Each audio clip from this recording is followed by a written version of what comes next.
Check me out now.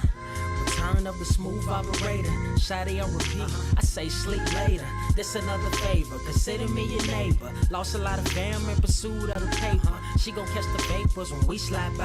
The way I speak my mind, it's like I peak my prime, but I ain't close. I cruise through the night air. Fantasy a dream. Real world is a nightmare. Like Claire battling the brainless. Learn to live shameless. Talk about me alive, but claim that I'm nameless. You aimless. So I'ma style on them. They washed up. It's a rap. Throw the towel on them. Gaining miles on them. Otakus for the win. Tacos, it depend on the mood that I'm in. Like Finn when it's time for adventure. This some new blue. Get ready to enter my mind for a few.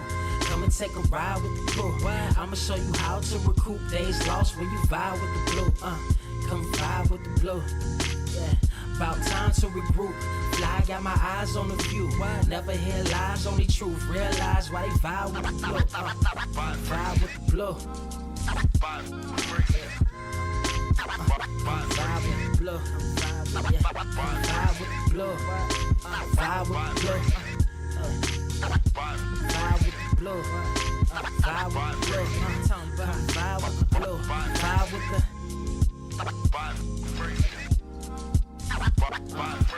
vibe with the sky. Wait, you know the rest. I'm blessed. I see you frontin' like you ain't impressed, but I still get requests. I'm playing Zelda on the GameCube. I quit spamming my music. Don't ever try forcing the links. That's a high rule. The wind waker, Mother Nature on my side too, controlling the elements. Go and check my avatar. I'm arrows ahead. Get the point. Moving forward, the battle scars accumulated over time are reminders of what I went through as a miner. But made me a grinder. The trees broke down for this loose leaf. If life's a game of death, I'm Bruce Lee. Ooh wee. Lose sleep on the regular, trying to get this word out. Then I crash nebula. Wish I had a very odd parent, maybe two, but it's cool. Everybody pays dues. Now it's time to make moves. Granny didn't raise me to lose. Think I'm in the mood for a cruise. Wanna ride? Come and vibe with the blue. Come vibe with the blue. Come vibe with the blue. Come vibe with the blue. Come vibe with the.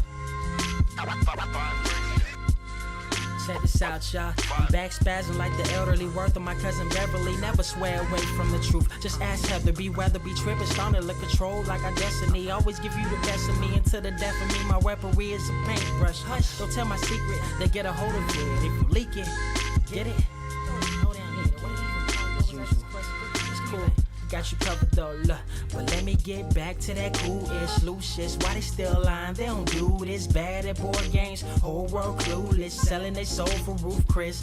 Who's this honored fella? Need a sliced extra mozzarella. Crew fly, let God propellers. Humanity born like they don't trust fun. Why you dodge the teller? You don't know, but my odds are better. Life's a gamble, depending on who holding the cards. You can start living at large or it's bon voyage. Charge it to the game. Me and you ain't the same. I'm thinking bigger pictures. Why you still shrinking the frame, ever blinking the rain? It helps when your eyes dry. Mob with the bright minds. Think you funny, wise guy? Midnight marauder with a new tribe. Tired of the fake. Come and vibe with the blue sky. Come vibe with the blue sky. Why do you try? We get them high. Take them high. What I do? Come vibe with the blue. Yeah. Come vibe with the blue. Pass what up? Vibe with the.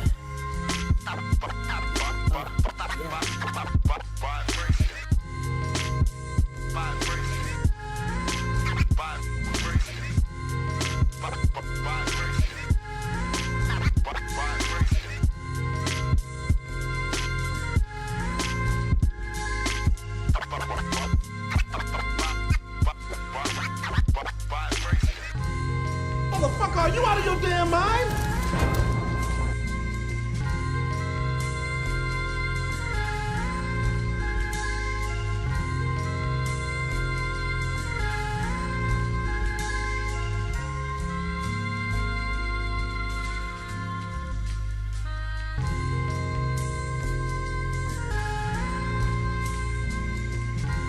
I have seen everything that has ever happened, ever will happen, ever could happen, and yet, what the hell is this? Are you ready? Word to wise, grass only greener when it's fertilized. Gave them truth in these songs, they prefer to lies. Destiny beautiful, adrift in her purple lies. You can't see me, you Stevie, wondering how I reach more evolutions than Evie and make it look easy. Dream on, yeah. Dream on, Dreamweaver.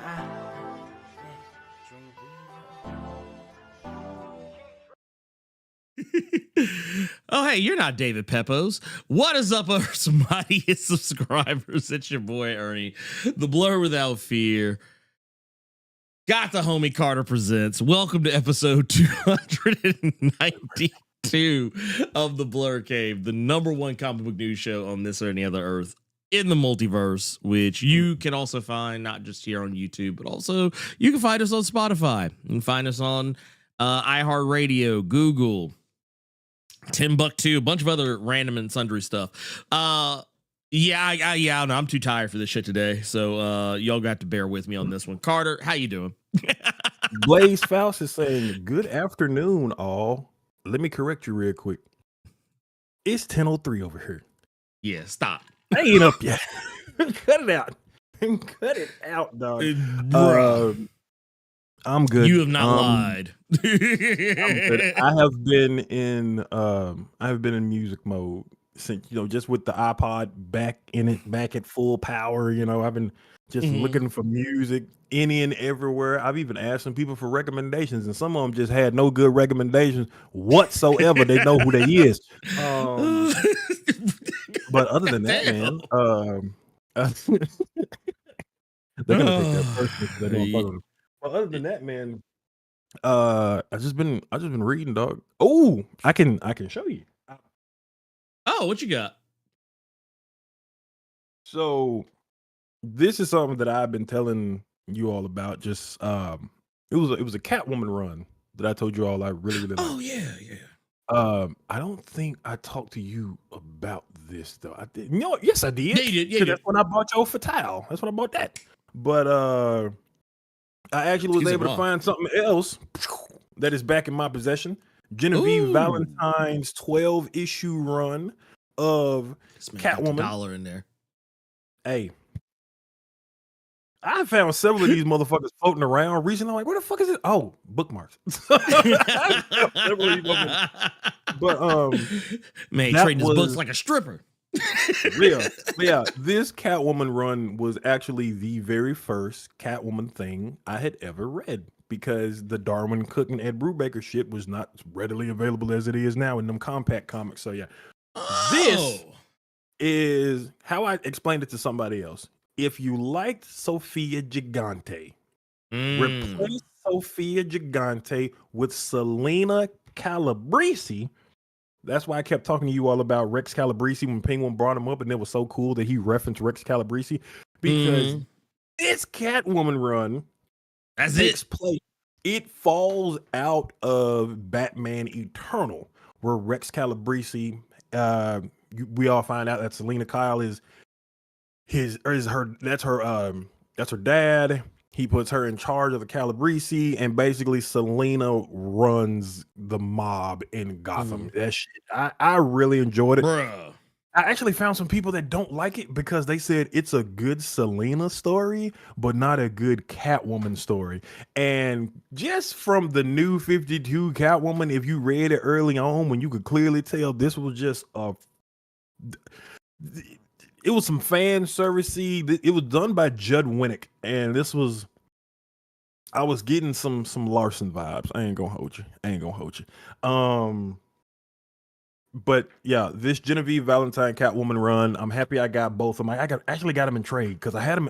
That was one of the ones that got, and I had it in single issues. But now I got those, and I've been reading that and bumping my music, man, and just dog. I've been good so far. I've been good, man. How has it been over there? That is my question to you, because you are in married mode, especially with what yesterday was. I want to know what you did. What did you do for your significant other on Valentine's Day? Hell, I'm gonna ask the chat. I'm gonna ask everybody else as well. What did you do for your significant other, whether they male, whether they female, whether it's your left hand, whether it's your right hand? What did you do for Valentine's Day? What'd you do, Ernie? Me? Oh, we actually didn't do a whole heap of a lot. We actually had, okay. let me preface what I'm about to say here with neither my wife nor myself are like super duper mega ultra huge on Valentine's Day anymore. Yeah. We see it for the Hallmark holiday that it is.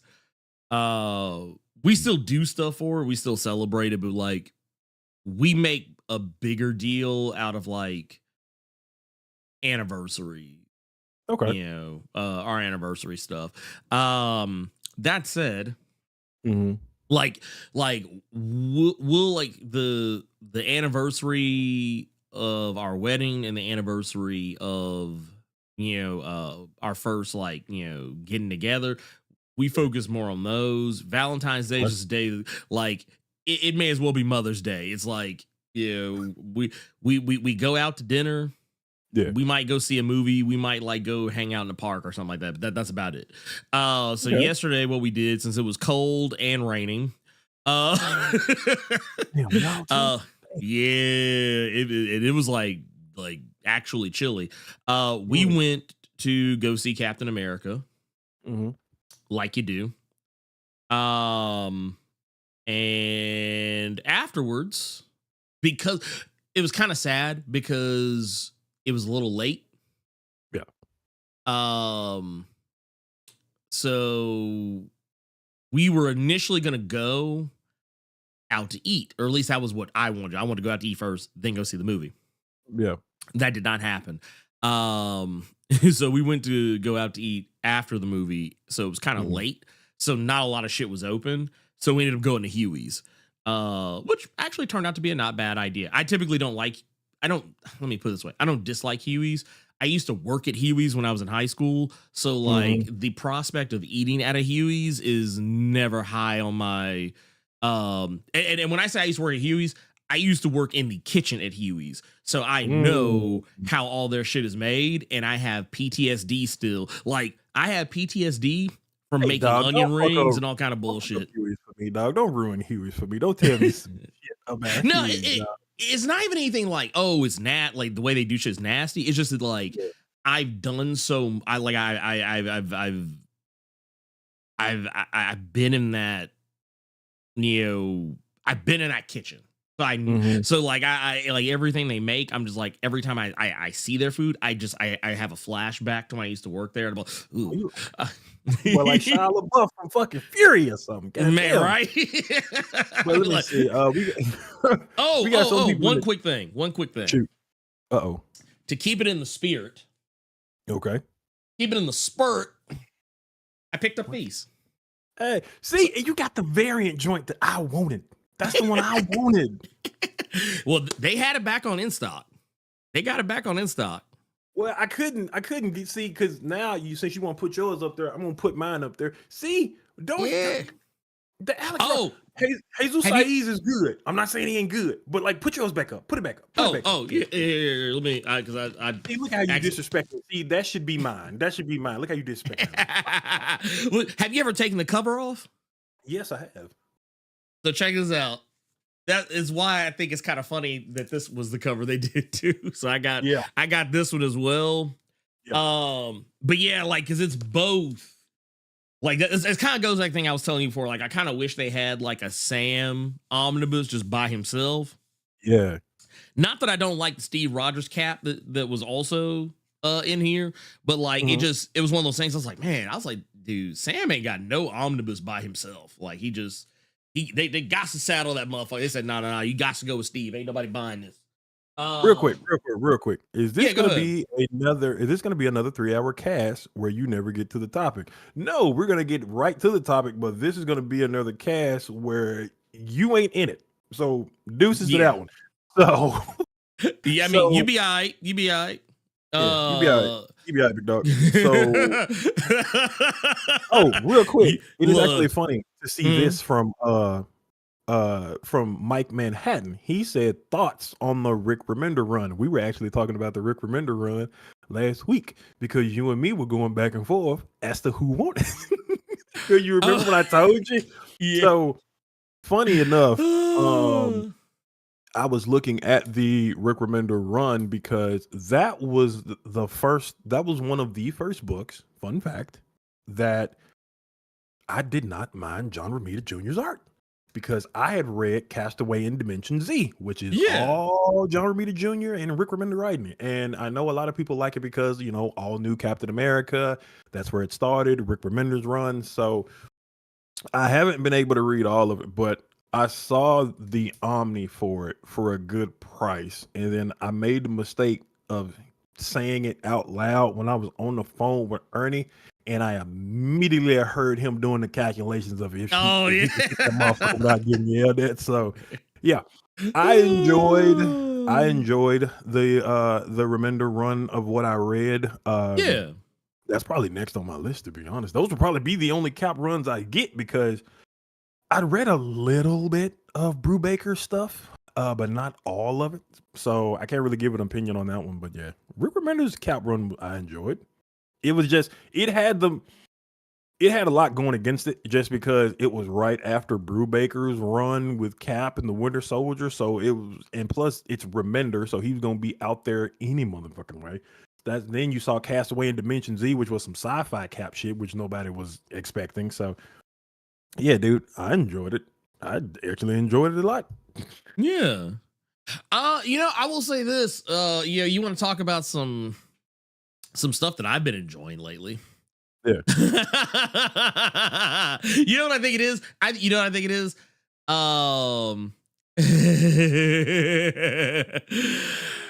I think sometimes in my quest to get people to click on things, yeah, I invite a certain caliber of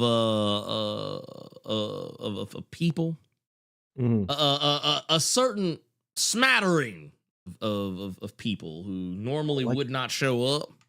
I'm gonna be honest, this probably ain't gonna be the show y'all think it's gonna be.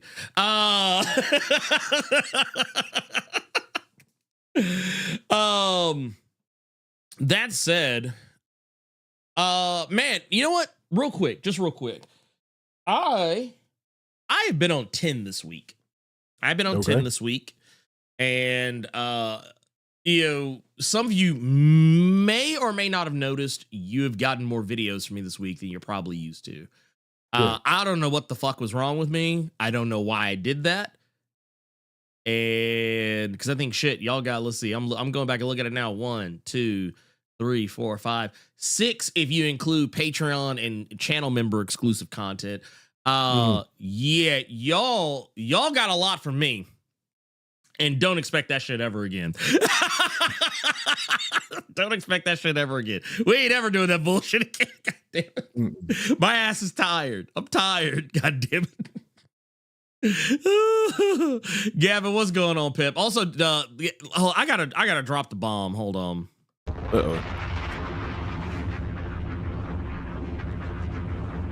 I gotta drop the bomb for wow, that actually played twice. That is wild and out of pocket.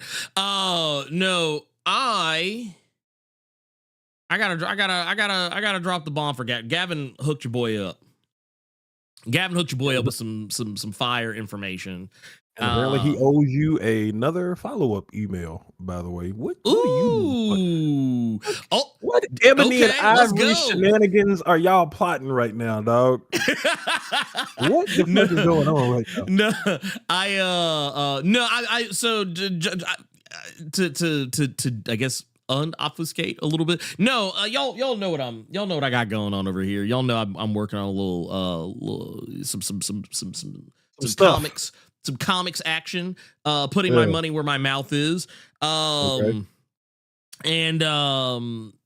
I was very curious about some materials and tools to facilitate that.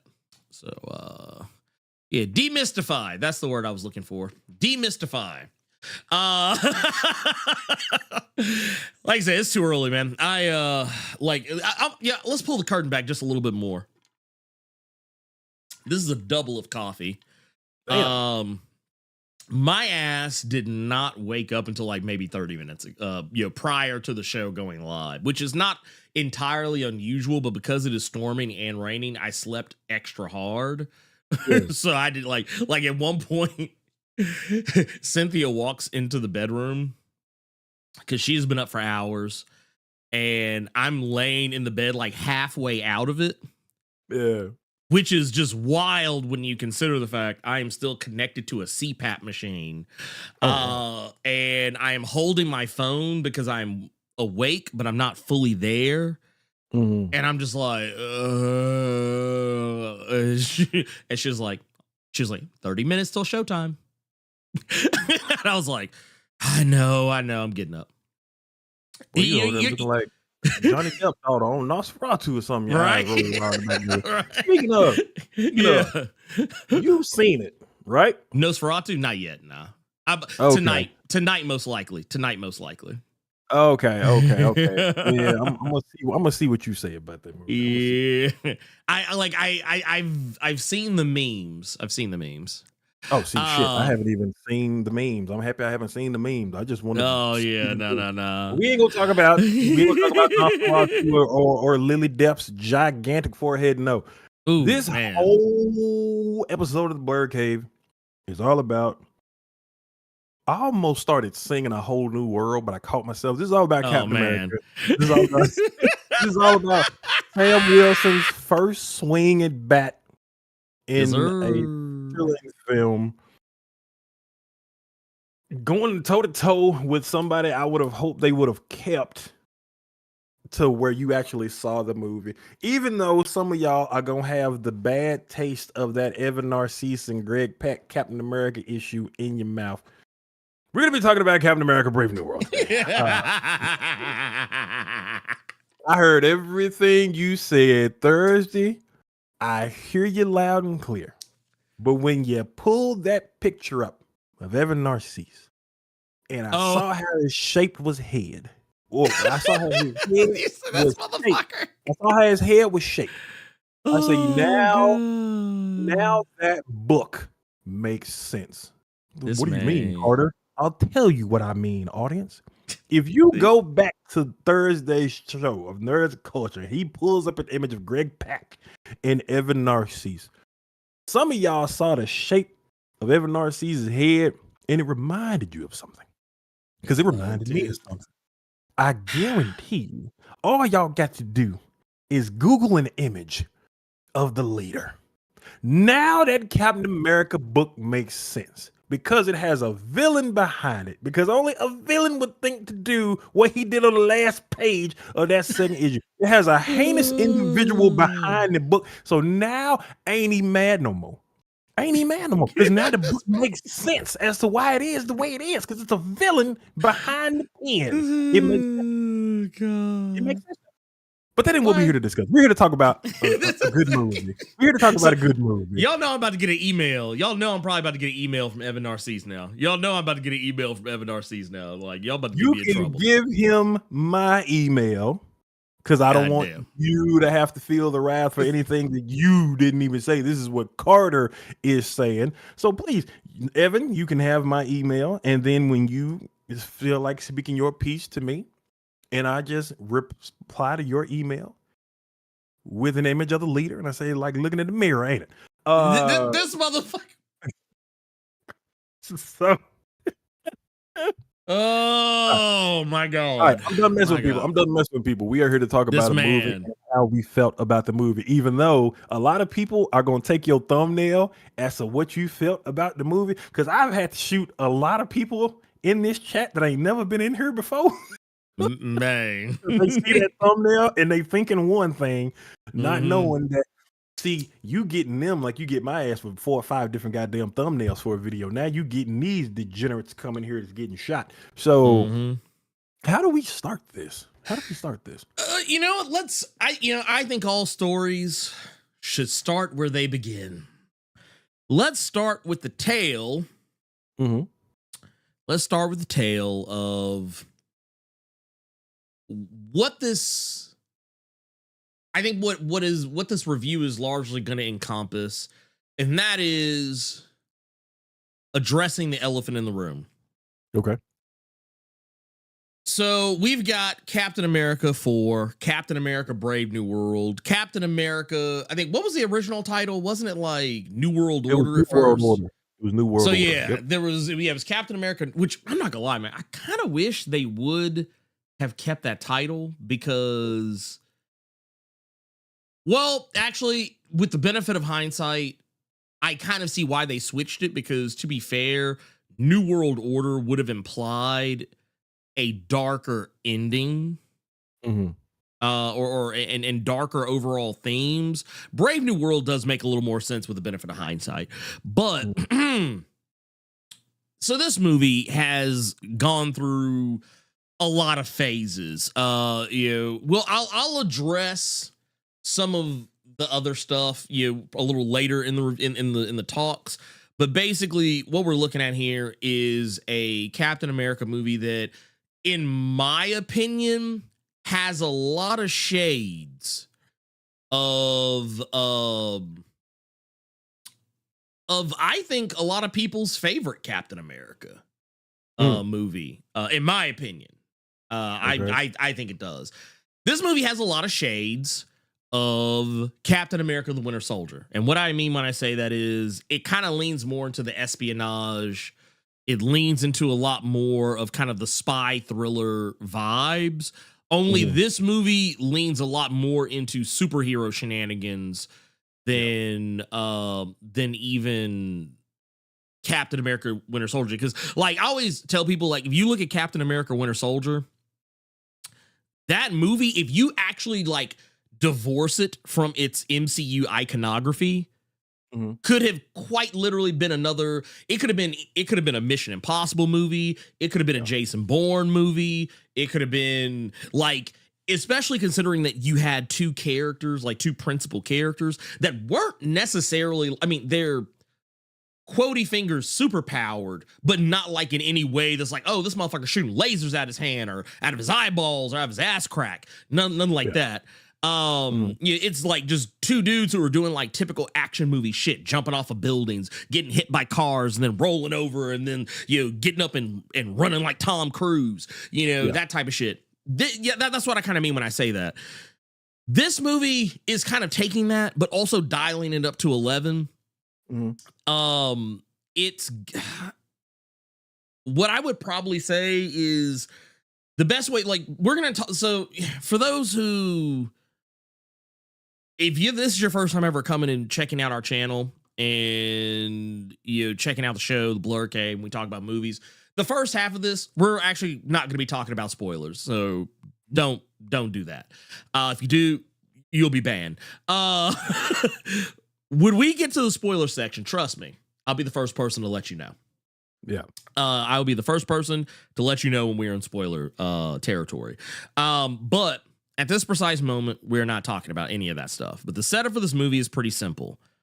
Anthony Mackie, he's already, been set up as Captain America, with his character Sam Wilson in the MCU as of Falcon and the Winter Soldier. So that's not news. He's doing the business. He's doing the thing. He's doing the stuff that you would expect out of Captain America. He's fighting the bad guys. He's not punching Nazis per se, because there are no there's no Hydra or anything like that in the film. But he's just out there. He's out there doing the deed, and it's business as usual. But the major issue here, and I actually, man, not gonna lie, I'm actually kind of glad, it's gonna sound nasty to say this. I'm actually glad Harrison Ford is in this as Thunderbolt Ross, because I actually don't think John Hurt could have sold me on some of the stuff that Harrison Ford had to do in this movie. Like from a terms of like garnering sympathy is probably more what I'm kind of leaning at here. But the whole point of this movie is that Thaddeus Thunderbolt Ross, now played by the Blade Runner himself, Harrison Ford. Deckard is now president. He's president of the United States of America. Okay. He is taking a break from interrogating robots, investigating shenanigans, and now he is president. And with that comes some intrigue because someone is trying to take the president down. This is a yeah, we talked about the Jason Bourne, the Mission Impossible of it all. This is also a lot of Olympus has fallen, Angel has fallen, type shenanigans here in some spots. And the whole purpose of this movie is trying to get to the bottom. Sam trying to get to the bottom of who's trying to take the president down, who's trying to take what is essentially take America and throw it into disarray. This movie has a lot to say, and I will be honest with you, it kind of muddies the message in some spots because anytime a major mega corporation, mega publisher, mega studio wants to say something insightful, they will also muddy the message because they don't want to offend anybody. They want to say the thing, but they don't want to say it in a way that's going to piss people off and make them walk out the theater or not go into the theater to begin with. And we'll talk more about that when we get into like spoilers and stuff. But Carter, what'd you think about Anthony Mackie's first official outing in theaters as Captain America? How did Captain Papa Doc do? How did Captain Papa Doc hold up in your estimations? There was two things. One, I opened Discord and I clicked your name because I think you and I were talking about something, but you were the last person that I had talked to. And what we were talking about was the last shot of that Captain America comic this week. So the movie had that going against it. But wait. Just in case, because I know not everybody keeps up with everything that we do, everything we talk about, or everything that happens on the channel. Here, I'm gonna do y'all a solid. Oh, don't please. Oh Lord. I'm gonna do y'all a solid. I'm gonna do y'all a solid. Hold on, wait a minute. Let's. Yeah. There you go. So that was still in my head because I was opening my phone. Let me do this because I still have this up from the other day. I guess use this as a teachable moment. For those who missed it. Hey, Carter's writing Captain Planet, y'all, in case y'all didn't know. But yeah, dude, I had this. That was the last thing you and I had talked about on Discord, and I pulled it up not to look at this shit, but to tell you I was going to see it, so I could let you know if it had any after credit scenes or anything, because that's one thing that we will do. If one goes to see it before the other one, we'll let them know, like, okay, it ain't nothing worth seeing. Just walk out, go ahead and get to the car, get to the house. So I had that image in my head, and I'm just like, bruh. But and then I had how the cowl is on him, and I remember seeing this video before I walked into the film. People asked Anthony Mackie, "So how you feel about the suit and the cowl?" And he talked about how much he hates that fucking all white cowl. Oh yeah, he told them to take it off because it was uncomfortable as fuck and all that jazz. But for an hour, for close to a 2-hour film, Anthony Mackie's first swing at bat as Cap, I enjoyed it. I had a lot of fun with it. I will say that, you know what? I'm gonna answer your question, and I'm gonna wait for you to ask me more questions. How did I feel about Anthony Mackie's first swing at bat as Cap? I enjoyed it a lot. Yeah, I had fun with it. I enjoyed the interactions of Sam Wilson with everybody in this movie. I actually started with the comments you just made about Harrison Ford. I started thinking about William Hurt in those particular scenes and how maybe he would have acted it out. And I couldn't honestly think of a way like he would have done it better than Harrison Ford would have. And I think it's just Right. because in The Incredible Hulk, he was real deal, just like he was a military man, but he was your stereotypical hard-nosed General Lane kind of military man. So yeah, I couldn't see him doing some of the shit that Harrison Ford did in this movie. I didn't expect to see so much Harrison Ford in this goddamn movie. I didn't either. You know what? There was one thing I don't watch people's reviews, but I want to go to the comments to see what folks are saying. And somebody said something to where I want to ask you about it when we get further along in the conversation, because I never actually thought about it like that. Oh, well, you say you asked like, okay, yeah, I'll ask later. It's not. Well, like, no, it's not really. No, it's not. You know what? But let's keep it a buck. Let's keep it a buck. Yeah. You can't see this. You could not see this motherfucker as sympathetic in Brave New World. Like, I'm sorry. Like, I like. Look, I like Mr. Hurt as much as the next guy, but it's not to say he would not have been and once again, God rest his soul, but I don't think he would have personally been able to sell me on it, considering how much of a shit ass he had been in his role as Thunderbolt Ross. It would have been really like he would have. Like, once again, he's an actor, so of course, that's his job, is to sell me. But I feel like Harrison Ford had that kind of gravitas that kind of rolled me back into. You know what it was? Yeah, it was something else you'd said prior, but there were several scenes in the film where it's Ross like thinking about It was simple shit. It was him thinking about Betty, and there's no spoiler or anything. He's just thinking about his fucking daughter. But it's just what you said about Harrison spoiler alert, Ford. he has a daughter. I'm joking. I'm sorry. I'm joking. What you said about not seeing how William Hurt would have done that. That scene. I don't.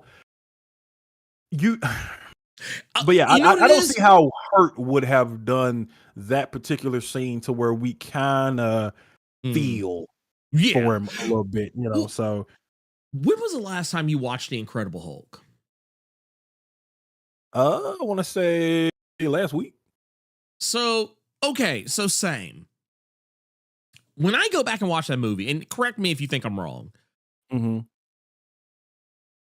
in the scenes in that movie where like he was supposed to be a little softer because of his daughter, he was still to me just a villain. Yeah, he was still just straight up villain. All right, so there was a scene in there where he was. I think it was right when Banner transformed and they were at the college or whatever. Yes, and he and Ross was looking at her and like, he's only alive because of how much I love you. Where like he still had that, like that was his daughter, but he still had that edge to him where it was like, wow, what an asshole. But the way Harrison Ford played him, I will agree with I don't know how that would have been an interesting thing to see how William Hurt could have done that, because I'm trying to think of something that I've seen Hurt in where he can be able to play him like that, because I swear, only thing that's popping in my head is the Incredible Hulk movie, and I think this is another comic book movie I just recently rewatched, was A History of Violence, but he was bruh. Okay, yeah, I was gonna say, I like, can't think of him being somebody that you feel for, but with all that being said, Anthony Mackie was good overall. You know what? I'm gonna let you have overall. How'd you feel about the movie? I'm gonna let you go. I'm gonna let you have that. So I'm gonna go. I'm gonna be honest with y'all.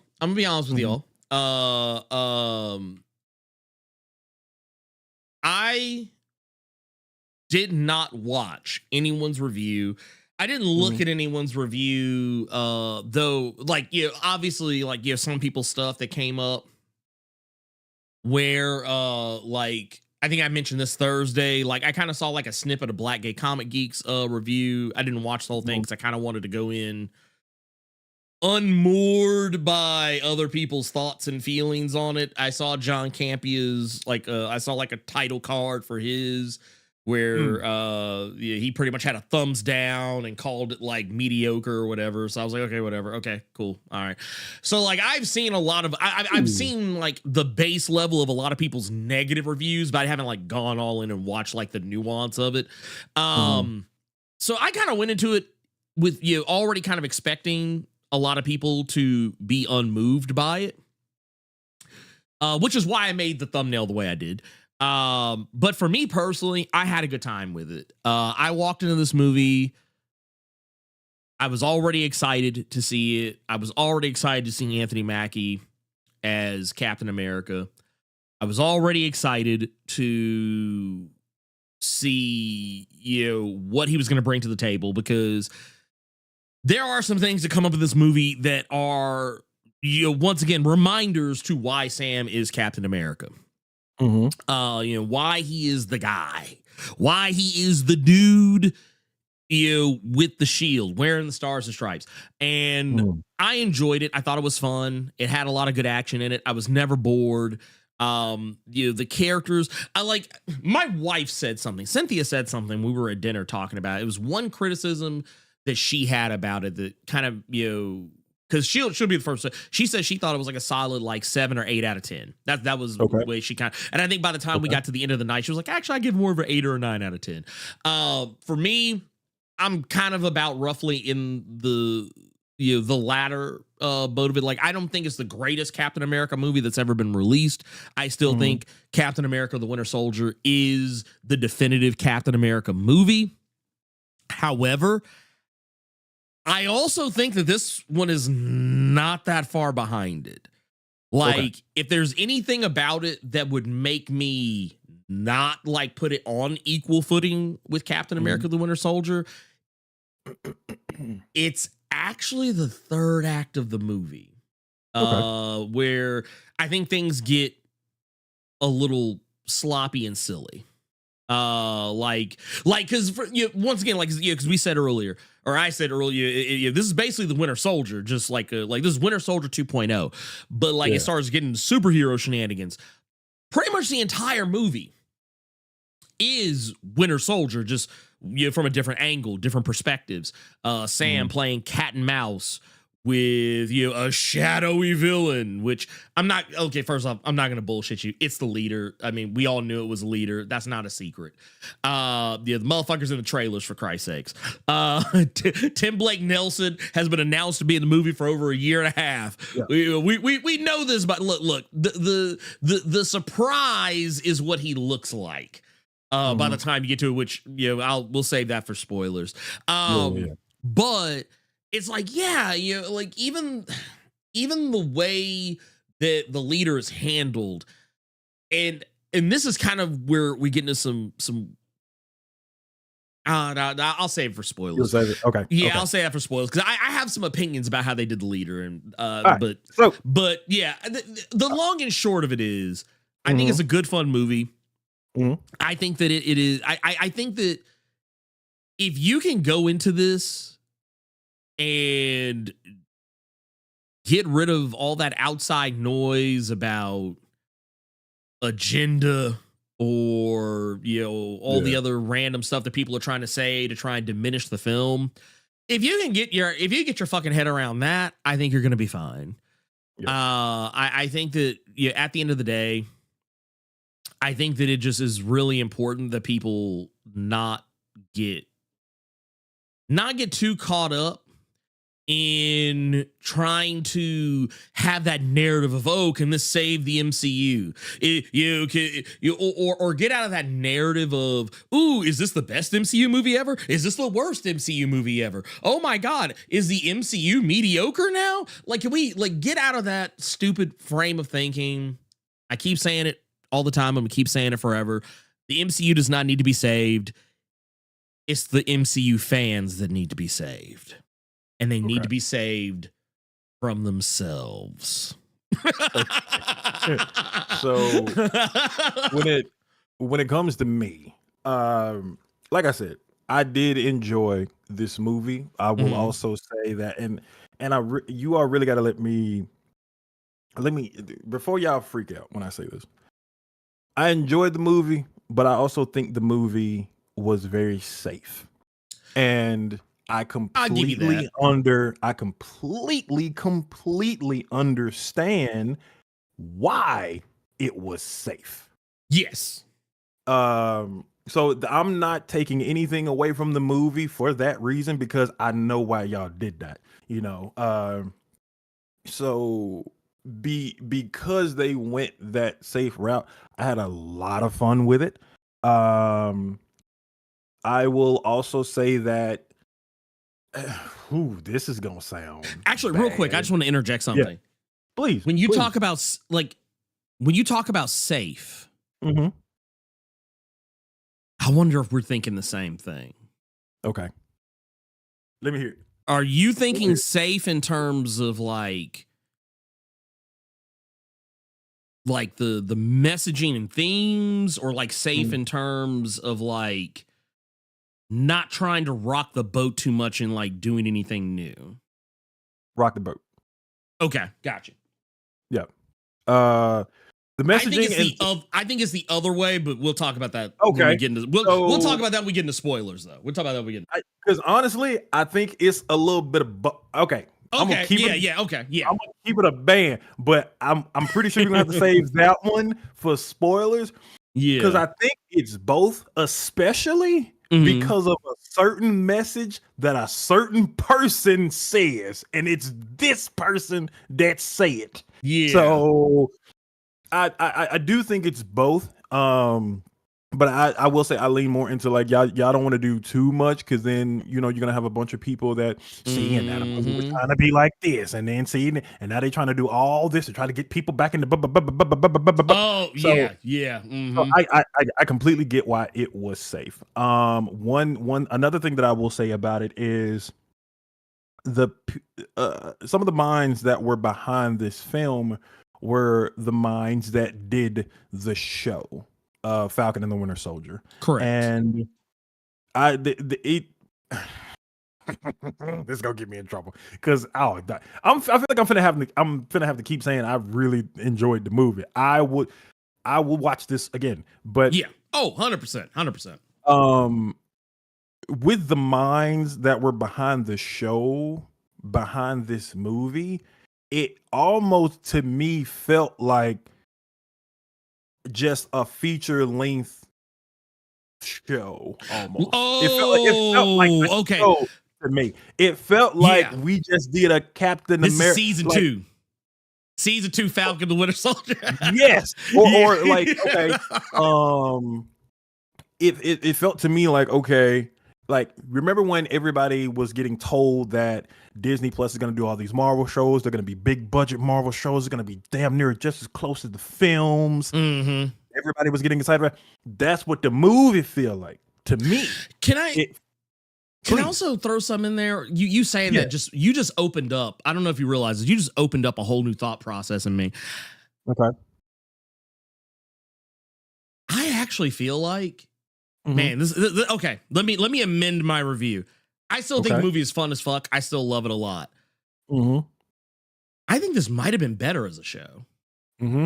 I think this actually might have been like because you would have had more time. You'd have had more time to like expand. Like, just think about it. Yeah. If you think about it like this, okay, if you hear that Sam Wilson getting the Captain America series, ooh, Ernie, they got Harrison Ford to come in to be Thunderbolt Ross. Oh wow, they said they're gonna have Giancarlo Esposito in a couple of episodes. I wonder who he's gonna be. It feels like a show damn near. So, and there's certain characters that don't get a whole lot of and it would make sense that they don't, because it's a fucking show. It's a show, yeah. You've convinced me, Carter. You've convinced me. This honestly, this should have been not Falcon and the Winter Soldier, because obviously he's Captain America. It should have been Sam Wilson, Captain America. Or you know what? Captain America and the Falcon. That's what they should have called it. They should have called it Captain America and the Falcon. That's what it should have been. Yeah. That's what it should have been called. If you wanted to keep in the theme of like Falcon and the Winter Soldier. Falcon and the Winter Soldier, yes. So I completely understand that the people that were behind the show, they got a lot of good faith, because a lot of people responded really well to the show. So you know what? We gonna throw y'all one. we gonna give you all a whole goddamn movie. I saw you drop it. See, if you watch it live, Spotify, you can see what Ernie just fucked up. Just, I did almost fuck. I did like almost fucked up. I was like, he almost wrecked the Enterprise. Just right. Look, this motherfucker's about to crash. So yeah, man, I understand why they were given the film because, like I said, they a lot of people enjoy the show. So we gonna throw y'all one. We gonna give you all the opportunity to do a feature-length film. Not saying they did bad, but I feel like, man, I probably would have given it to somebody else just so it didn't have that TV show feel to me. Yeah, not saying that they did bad. They did the show, but yeah, dude, that's what I will say about the movie. Yeah, I do not want to rank it against other Cap movies like this fucking degenerate over here made me do when he kept bringing up Winter Soldier on Nerds Culture. Somebody asked me, oh God, what was your name? I think it was Richard and Samantha. Shout out to you all because they saw me at the theater and they watched The Cave. Okay. And the brother, his wife asked me. She said Quantum Mania. She said Quantum Mania, The Marvels, and Multiverse of Madness. Come on, but and I don't like this is the first time a motherfucker called me the Blerd without filter in public. I don't like it. So she said Quantum Mania, The Marvels, or Multiverse of Madness. Where would you rank this one? And I feel like this is so bad because this movie just Shaq for the Orlando Magic dunked on all three of them goddamn movies. So yeah, I feel like, but yeah, that's how much I enjoyed this movie, and I've seen the other ones. We've reviewed the other ones, but Cap, Sam Wilson, he's up there. I really liked him in the role. I really, really enjoyed how every fight scene that was happening with Sam Wilson, it was, and this has nothing to do with color when I say this, but it was us, meaning that's a regular ass person. So that's us holding his own, having to use the shield more than Steve had to because he doesn't have the super soldier serum. So he was more dependent on that shield and he was doing his thing. And then he had the vibranium wings. I really liked everything I saw. He had the kick. Yeah, he had the kick. He had like it almost looked to me like, okay, cool. It's why I like Sam Wilson as Cap, or why I like other characters, like regular people as in that big deal superhero mode, because it gives people, and this is gonna sound so corny for everybody that watched the movie, it's something that people aspire to. We can do that. Just I ain't gonna have the shield.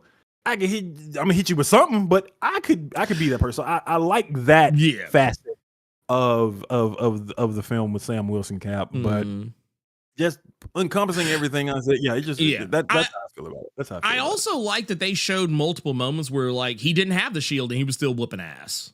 Like there's moments where he doesn't have the shield, like it gets it gets out of his range and he's like, okay, cool. He's like, well, I still got hands and feet. Like these motherfuckers caught it hard. And even like you and this is something I actually said. Yeah, by the way, y'all, if you haven't done it, I don't know why you haven't. I think you should. I literally did a whole ass video breaking down Sam Wilson. Entire character history of Sam Wilson.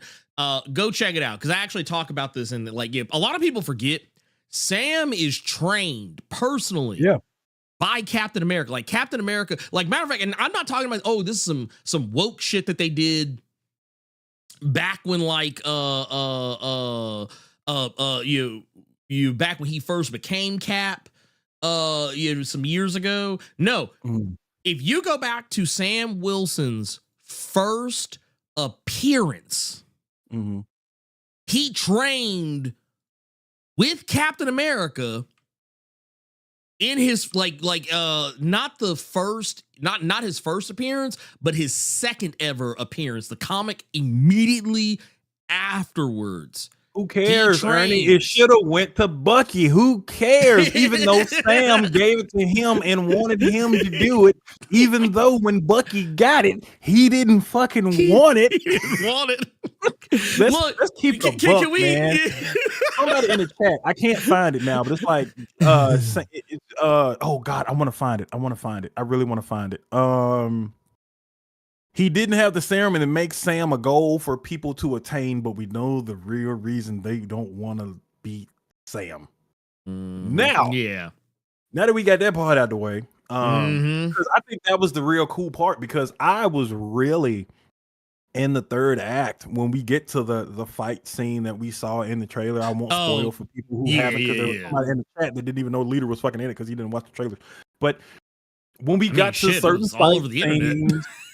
certain fight scenes, I really like how they were handled, where there was still a regular dude taking them lumps. So that's gonna be the reason I will go and watch this again, because old boy at the beginning him hold his own. Yes.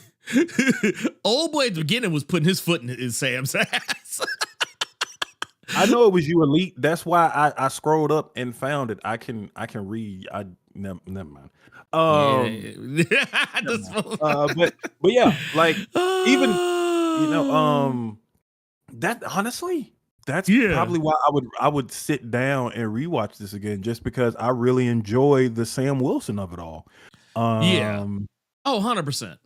Yeah. Just those, and those were some good fight scenes with him. It wasn't him ragdolling people in the elevator, because he ain't got a super soldier serum, so he gonna have to struggle a little bit. Case in point, he gonna have to struggle a little bit, or he's gonna have to use other means to put some work on people. Dog, there's a part where the shield gets knocked out of his hand. He grabbed a piece of glass, stabbed motherfucker in the leg, and then we getting right back to it. So this is a regular person. So. Well, I ain't gonna bring that up. But yeah, that was what put a smile on my face the most.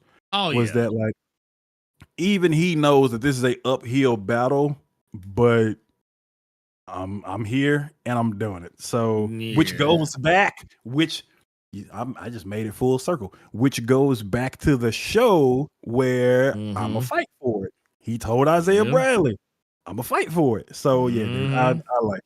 I like it. Let me ask this. This isn't a spoiler, because once again, it was pretty obvious that from the trailers that this was the case. You mentioned Isaiah Bradley, who was in this film. Man, what you think of old Carl Lumbly coming back and being the like Black Captain America? And you know what? I would have liked to have seen more with Isaiah, like having his little gym, training people and shit, because he probably helped Sam as well. So like the hair was that was some nasty work. That was some nasty work. I ain't gonna lie. I was like, man, why y'all got that man out here with the high top like that? Why y'all put him out here like this? No, and then when you went to jail, so he got to be disheveled, but somebody just grabbed a twist up comb a little bit and like we got it. But I did like him. I did like him in it. You feel for him when he is behind bars, and the statements that he's making. You know what it's doing. I was like, man, why y'all have to lock Mantis up like that? Why y'all got to lock Mantis up like that? You brought it up. Fearless Moden brought it up. And now Jazz came out of nowhere. She done went lower than y'all. She said, I love to see my Martian Manhunter get work. Lord Jesus. Y'all are some nasty people, bro. It's wild. Yes, Mario U comics and cartoons. That was the old man. after. Yep, that's the mantis. Bro. yeah, that's the mantis. out there rolling around in a wheelchair and then put that suit on and stand up and put hands on you. Okay.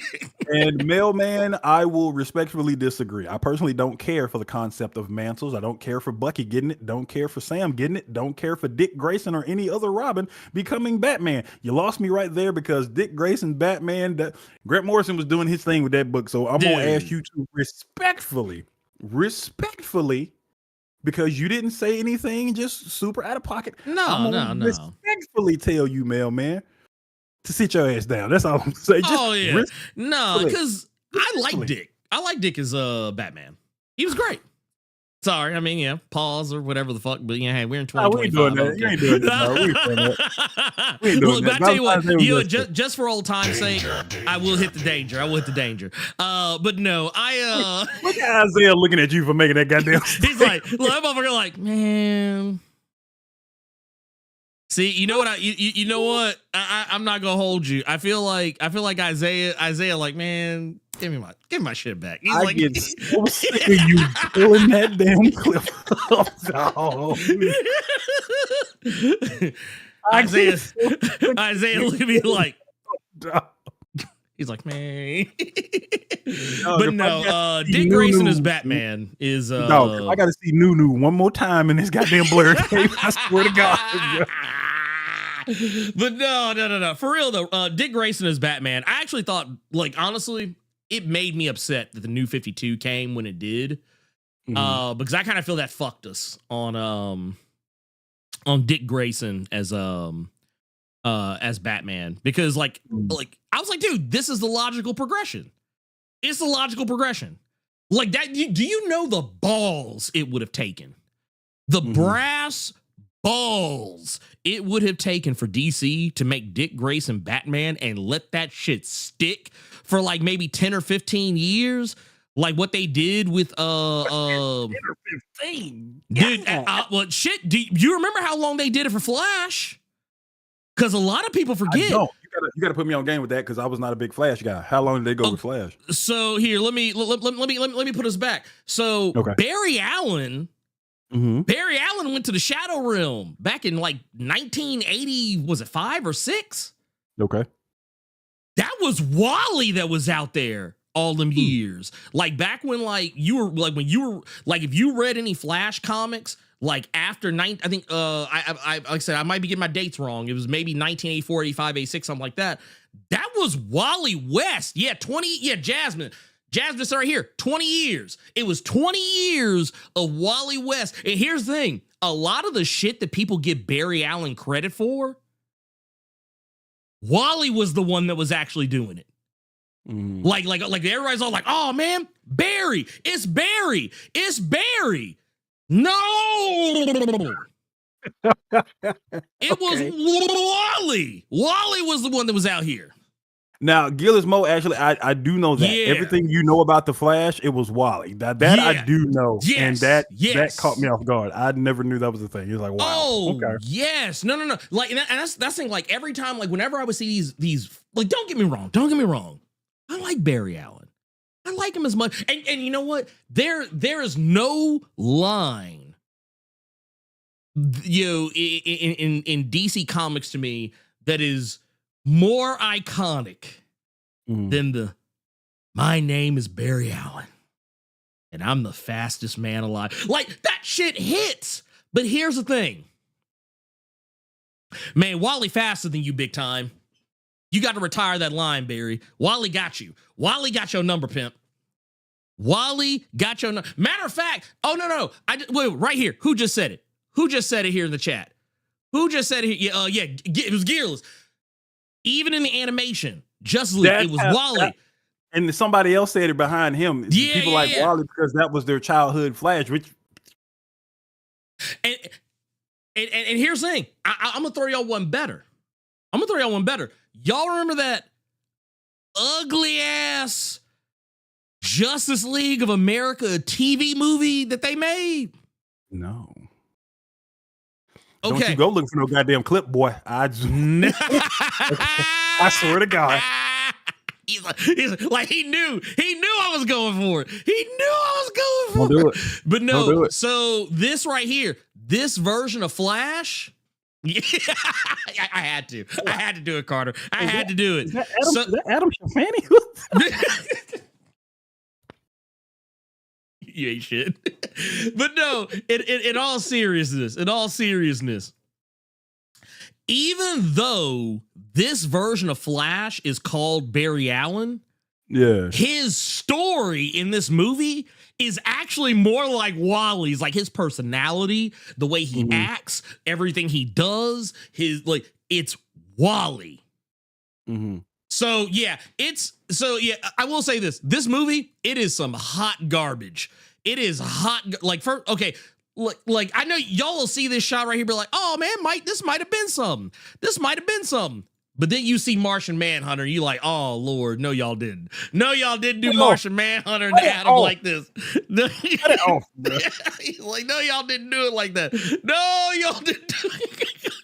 Let's go back. I want to go back to Brave New World now, because I don't know what overweight Martian Manhunter I just saw with my eyes. But that was Ogden Steers. That was I Ogden don't care Steers. It was what heinous individual had that makeup on. But nah, dude.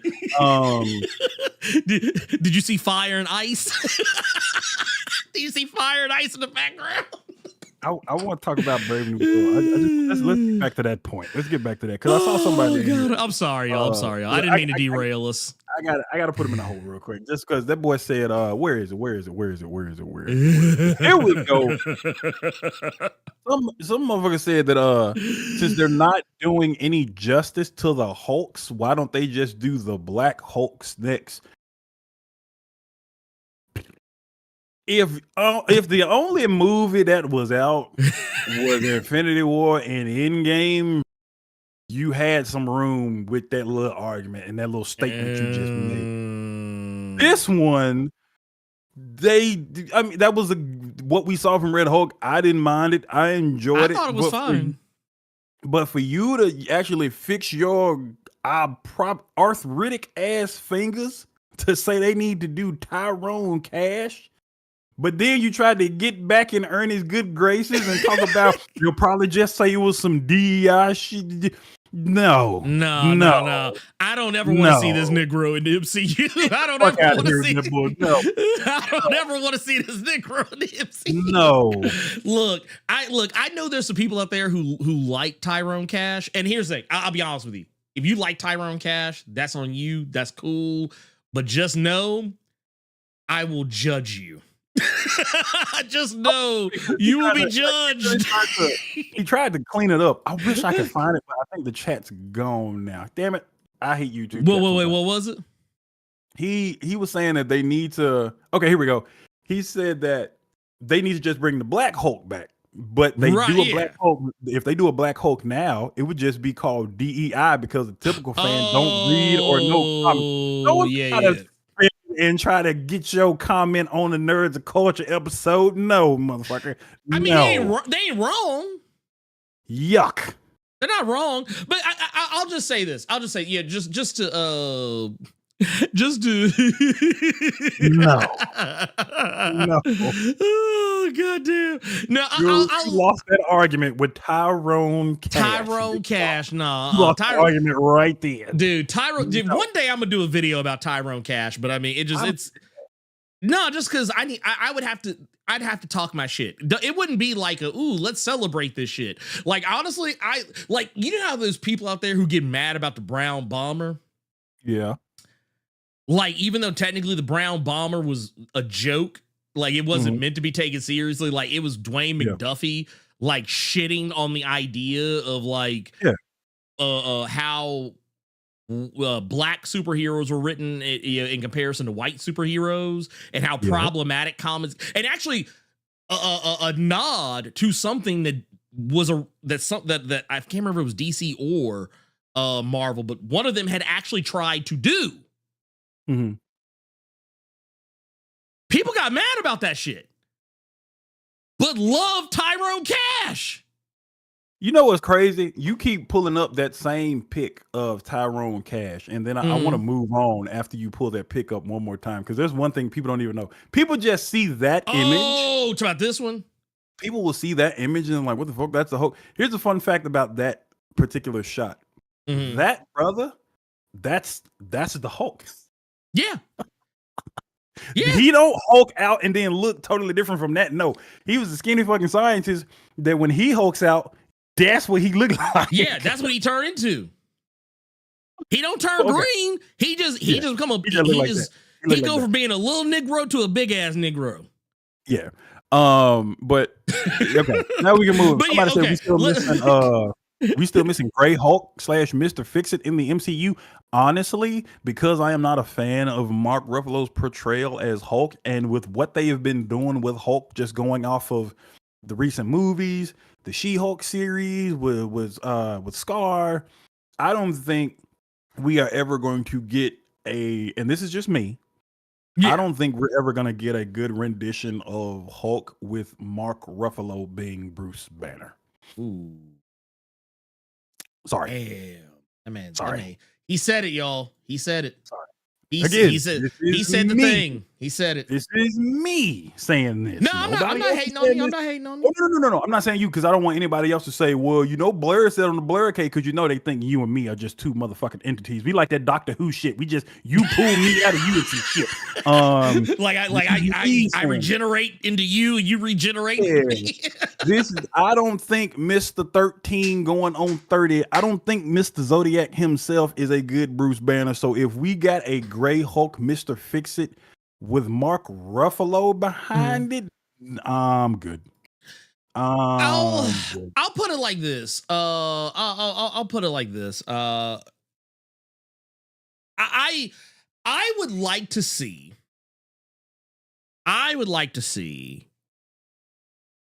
What could be done with the Hulk. Yeah. Under Mark Ruffalo, if given an actual space to do it, not as a part of someone else's thing. Because that kind of falls back in that weird rights thing where like they could only use Hulk in like other projects. They couldn't have like a standalone Hulk movie or TV show up until recently. I would be curious to see what could be done if they actually take it that next step. But yeah, I will definitely say Banner Hulk is not necessarily my personal favorite Hulk at all. I actually think Mark Ruffalo was fine before all that shit. Like Avengers 1, 2, and whatever. When they started going down that arc of like starting from like really my lack of interest started with Infinity War going on. That's kind of where my lack of interest kicked in. That said, yeah, I saw somebody just asked, are they doing spoilers? Are you ready? Yeah, we'll do spoilers. We're gonna read some super chats first. We got some super chats. Wait. Let's get into the super chats. We got one here from let's start with wait, there it is. We got Super Mishima here. With the 1999 super chat says, paying to reinstate my Blerd card as I am today years old, finding out that Julius Carey was Lord Bowler on Briscoe County Jr. Happy Black History Month, everyone. Stay powerful. Actually, shit, you know what? You just kind of unlocked a fucking wild ass like core memory for me. I was like, God damn, I was like, you said Briscoe County Jr. Shit. That shit's so long. Man, you know what's so bad? I read it. I saw the VHS cover like in my mind. It just popped up. I can see it on my grandmother's shelf. I see it. I see it with two eyes. I can still see it. Briscoe. Briscoe County? Yeah, no, you just fucked my head up right there. I'm not gonna hold you. We've also got Gabriel, the Dark Knight. It says, life and work have kept me from catching a full live Blerd cave this year, enjoying the show and showing support. Hey, we appreciate you. Thank you for tuning in as always.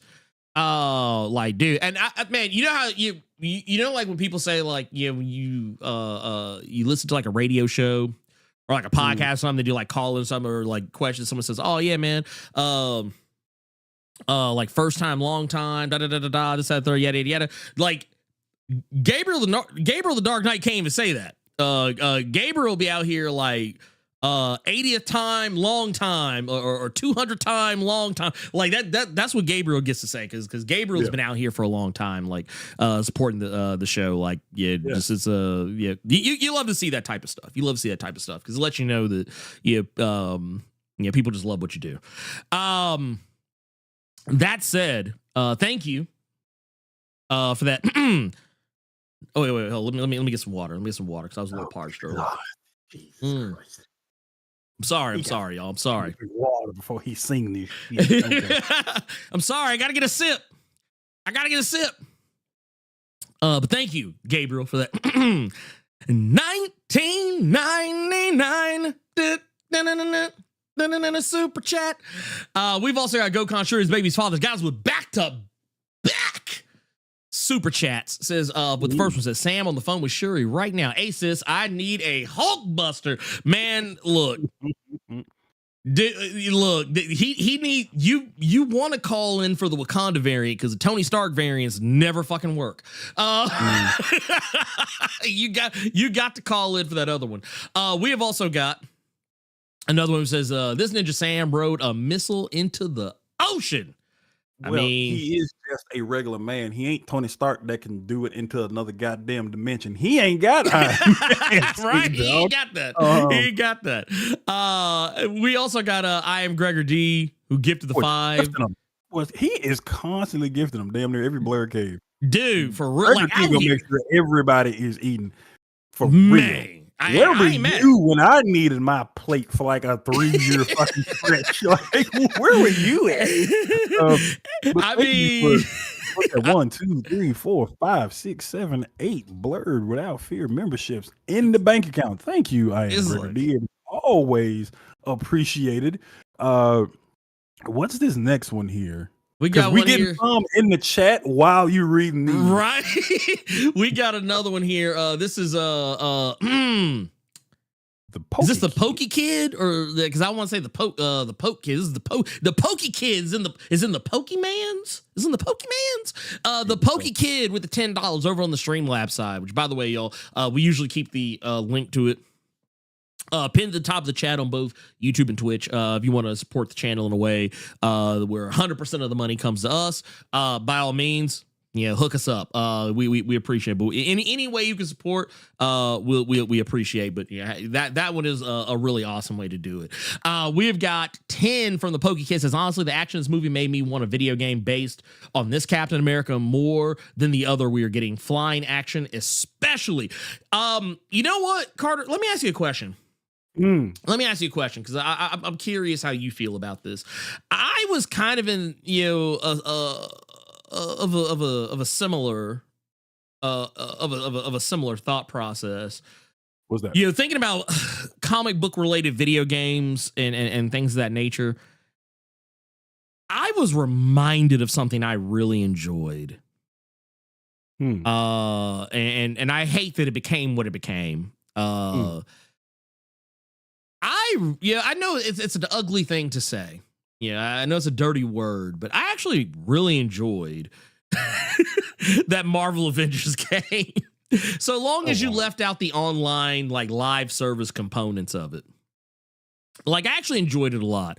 And I think back to, like, man, if they actually would have treated that game better, like made it like more of a just a less of a live service game and maybe kind of kept it closer in I don't want to say less scumminess because technically Marvel Rivals is guilty of the same shit. But like did it in such a way where like it didn't feel like you were grinding. Like or actually, you know what, remove the just remove the live service component entirely. Just let it be something like, Yeah. hey, if you want to play online with your friends, you can play online with your friends. You want to play solo, you can play solo. There, you don't have to grind to earn all this other shit. It's just shit that you just unlock organically in the game. If they'd have left it like that, I think people would have been more receptive to that game, because I thought it was pretty damn fun, especially if played with friends. Because like you just do all kinds of. What was Did that? you ever play what's that new game that just fucking came out? The First Descendant. Have you seen people with that one?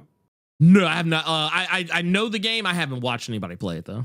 All right, so take Warframe, but add a lot more fan servicey outfits for the females. Oh, okay, yeah. But the reason that I bring that up is because the way that free to play game plays, that shit is exactly how Marvel's Avengers played when we played it. It's the same thing. So I can see why you would say that. I can see why you would say that. Yeah, like if we actually could have got, if that game would have been done a bit better, I feel, because I thought it had an awesome story mode. I thought the story of the game was actually pretty damn cool. They actually made MODOK compelling to me. As a character I normally just thought of as kind of just like, you know, whatever. But I thought they actually did a really good job with it. They actually had some really good moments in it with Kamala Khan and, you know, all this other stuff. But to get away from that, yeah. I would love to have seen a Captain America, or not Captain of the game, but like they actually would be able to keep that going and update it with new characters, but had the same energy towards those updates as, say, a Marvel Rivals was like because that's one thing I think the Marvel's Avengers game was also guilty of, is that they took forever to add content to that game. Like it took them forever to add Hawkeye. It took them forever to add, actually no, both Hawkeyes. It took them forever to do both of those. It took them forever to add man, see, you just reminded me, dog. I wish we stayed on topic. Did you ever play that Black Panther DLC? Yeah. Dog, Christopher Judge's African Wakandan accent was so nasty in that game. It's just stuck in my head now because I did that shit for a Twitch stream not too long ago. Dog, your Kratos, goated. Christopher Judge's Kratos is goated. Up there, he right up there with Kyle Barker, just because I cannot remember that man's actual name right now. But your T'Challa, Carson, you ought to be ashamed of yourself for that. Oh, goddamn. If y'all have not heard T'Challa in the Avengers game, go look them up when we done. Yeah, dog. It was something. It was D-Mob did T'Challa so dirty in that game, dog. Well, but here's the thing. Here's my thing with that though. If they actually would have brought that same kind of, like, not the T'Challa voice, but if they would have brought that same kind of energy that Marvel Rivals does for like bringing in like new costumes and stuff like that. And actually, I will also say too, I thought that the way they would do alternate costumes in Marvel's Avengers was kind of nasty work, because like a lot of them were fucking fugly. They did have some really good ones, but like they always tried to gatekeep those motherfuckers behind like how much time you played or like premium currency, shit like that. But yeah, if they actually would have, like, and that kind of goes back to removing the live service element. If they actually would have kept up with that shit, kept it regular, kept it updated to the comics the way Marvel Rivals does, like had more of that comic book accuracy to it, I think that game would still be running today, and we would have a Falcon who becomes Captain America and complete with moveset and all that shit in the game. 100%. Mind beating up some overly spongy enemies with Sam Wilson Cap. I wouldn't mind. That's also another problem. That is also another problem with the game. Like when it came to the gameplay, that was my one criticism of the gameplay, is that all the enemies were fucking spongy. Like they were just like just absorbing damage. Like you literally had to A-Town stomp the fuck out of enemies in that game because they would not stay down. Yeah. But anyway, to keep us going, because we still got more. We got another one here. This is these I can actually show because they're not lost to the dustbin of history. In the chat, we got one from Nerd Lars. Says happy Blerd History Month, Ernie and Blowbuck Carter, Flecker, and the rest of the Blerd Genesis. Names, oh my god. What are these names? The rule of three is in effect. Mackie, Lumbee, and Giancarlo Liv Tyler 2 if one drop counts makes Captain America 4 a black movie. Not entirely wrong. Not wrong. Well, See, it's a name he brought up right there. Are you saying it's a black movie, or are you trying to say it's a blacked movie? Because you brought up Liv Tyler for no good reason. You sicko. I caught it. I caught it. You freak. Well, it is. You ought to be ashamed. It's funny to me because, I mean, yeah, technically, you know what? Yeah, it is the McDuffie rule of three. It is actually the McDuffie rule of three because, yeah, and I don't think people's perceptions are going to change about that ever anytime soon. But the fact that, yeah, this is, okay, you got a black Captain America, you got another black Captain America, you got Giancarlo Esposito in the movie as Sidewinder, and you've got Danny Ramirez. You got a whole Latino in the movie too. So it's like you got it's one of those where I feel like if you know, but it's one of these. Too many niggas. That's basically what's going on here. That's how you got a brown Falcon. You got two black Captain Americas, and you got a black Sidewinder, snake themed guy who does not have snake features or powers or abilities or anything like that. It's kind of weird. Yeah, okay, you know, that's actually, I almost want to just go straight into spoilers right from here. But no, thank you for that. Might as well. Shit, he already spoiled who somebody was in the fucking movie. Yeah, that is true. I wish I would have looked at it first before I read it. Anyway, thank you for that.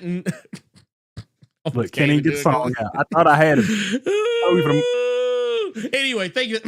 1999. In a super chat. We've also got another one here from Stomp 10 with the 5 says, I enjoyed the film. Action scenes are great, but the story wasn't too amazing, but good for a first entry. Hopefully Tyro Cash stays far away. You know what? Stomp, I'm gonna add to that. I hope he stays far the fuck away. Don't touch nothing ultimate. I'm gonna keep it a buck. Yeah. Like, well, I mean, to be fair, the MCU's roots are in the I was ultimate. gonna say, yeah, you did what you had it right. It was very minimal, but if you read Ultimate shit, you know Iron Man and everything like that. All the Yeah. But the Tyrone Cashes and shit of Ultimate, keep that shit. No. Keep that shit over there. No. Keep that shit over there. And we also got Gearless Mode out here with another 1999 a super chat says memory unlocked. Briscoe County Junior. Dude, I'm not real.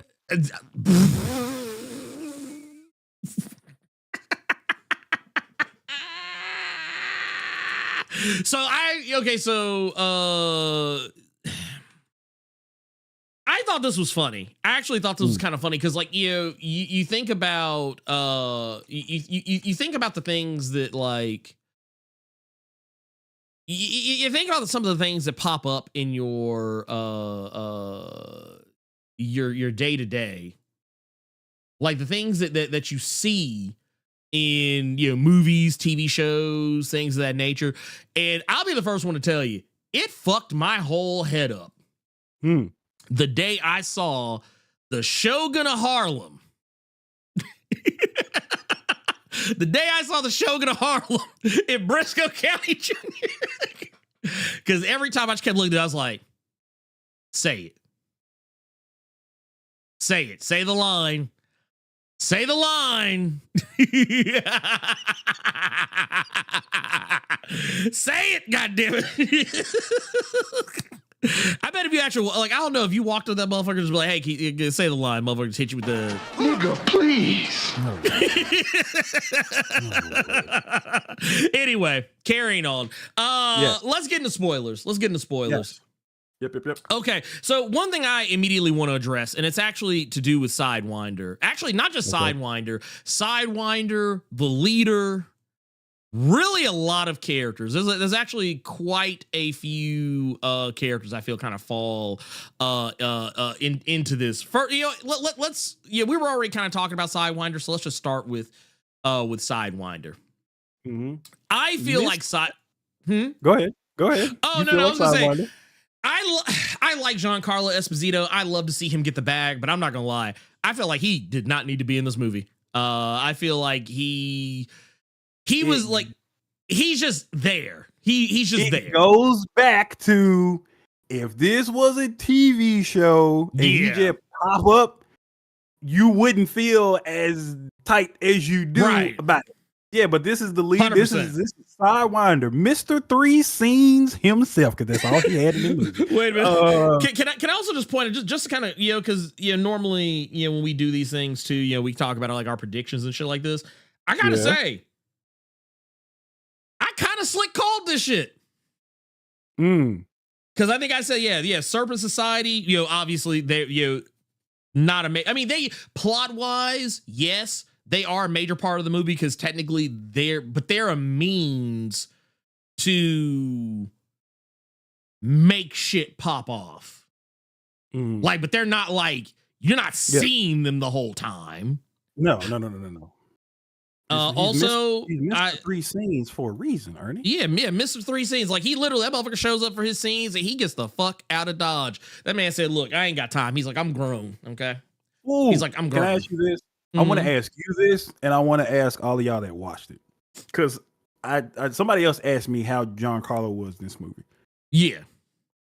So, even though Giancarlo was Mr. Three Scenes, at least his scenes were his scenes. Yeah, he owned them. If you all you all understand what that means, like, those were his scenes. Each and every one of them, all three of them motherfucking scenes, was his scenes. So, I mean, that's something. I will say this. Okay, look, I know a lot of times I advocate for comic book accuracy. I'm glad we did not get a comic accurate Sidewinder. I would have walked out if I heard Giancarlo's voice behind that.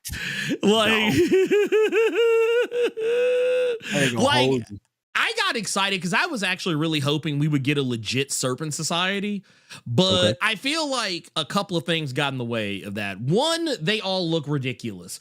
For two, I think because Invincible kind of beat them to the punch with getting their version of the Serpent Society out, I feel like they probably felt like, yeah, we ain't doing this shit, and just said, look, because like, look at this shit, look at all of them. They look goofy, they look silly. You ain't taking none of these motherfuckers seriously at all. If you tell me you take these folks seriously, I'm first off, I don't believe you. But for two,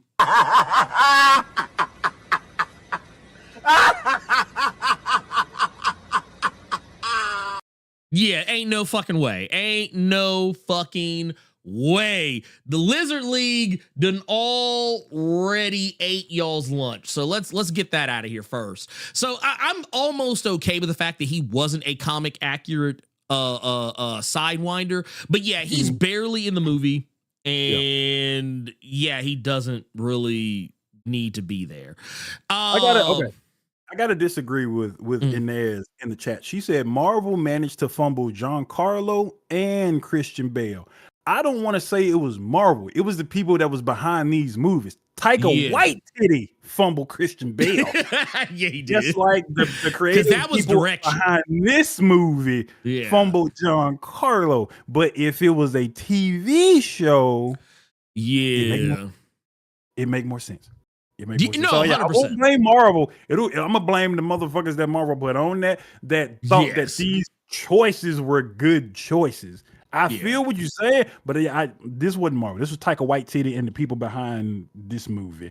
It's like all movies live and die. All movies live and die at at who wrote it and who directed it. And honestly, the last line of defense is the director.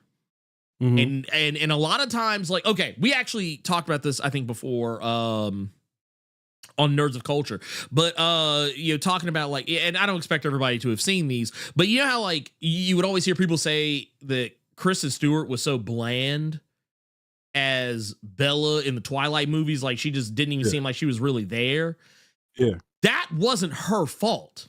Yeah, it was people behind the fucking movie. That was because she was literally directed to act the way she acted because they wanted her to be as bland as possible so that every average ass, regular ass white woman in the world could look at her and then like imprint themselves on her and be in her place.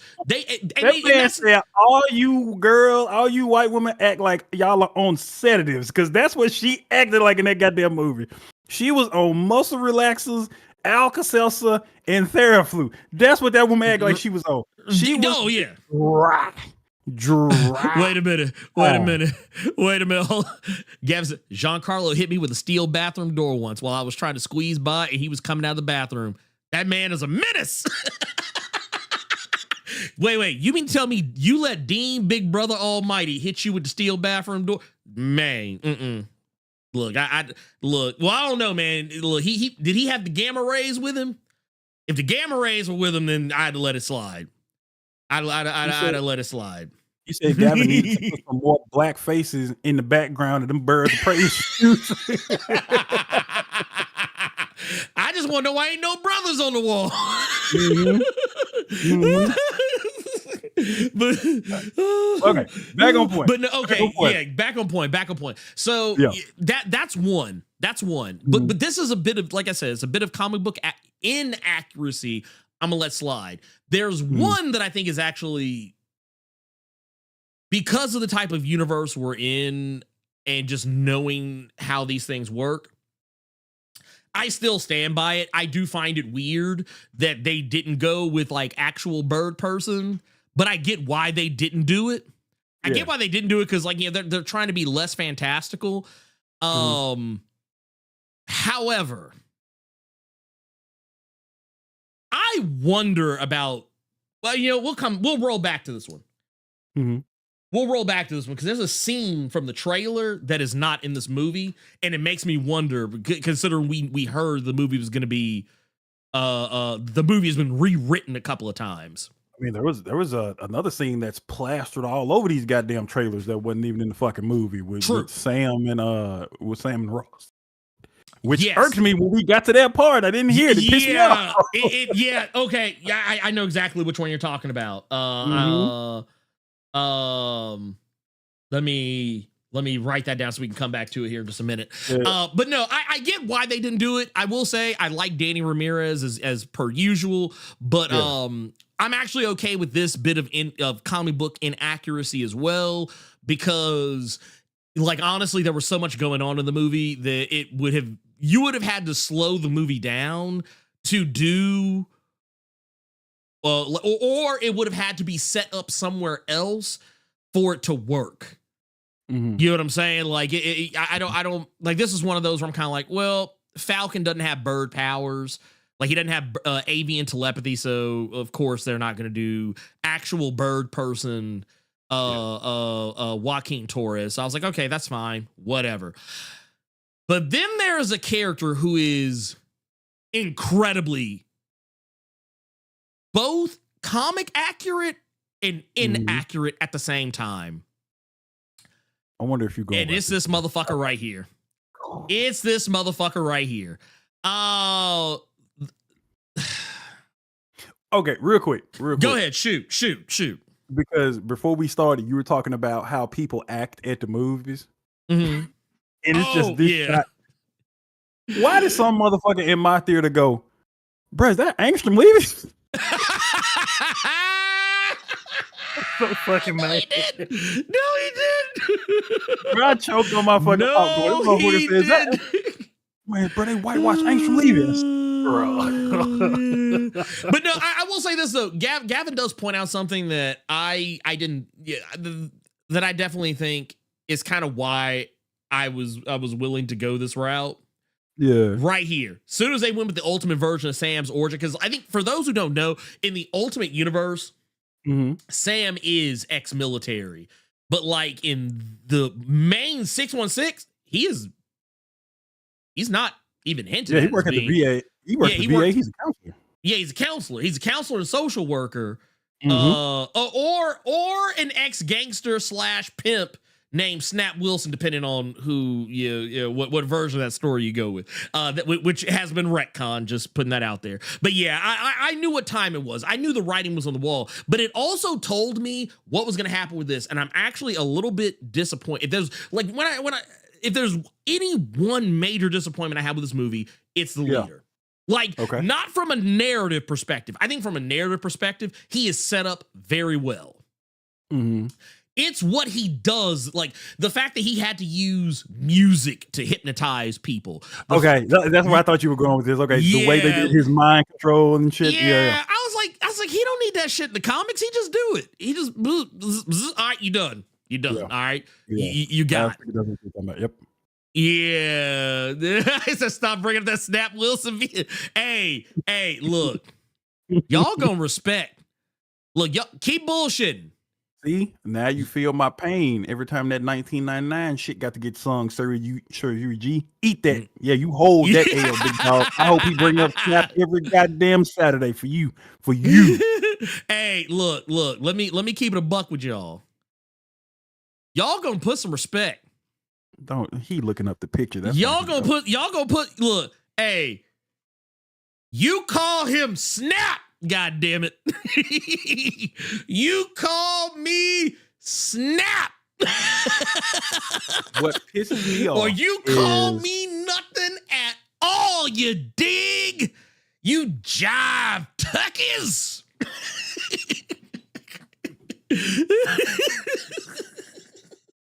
Only reason I got this look on my face because now I know what the name of this is going to be on Spotify now. Oh, what you got? What you got? No, don't worry about it. What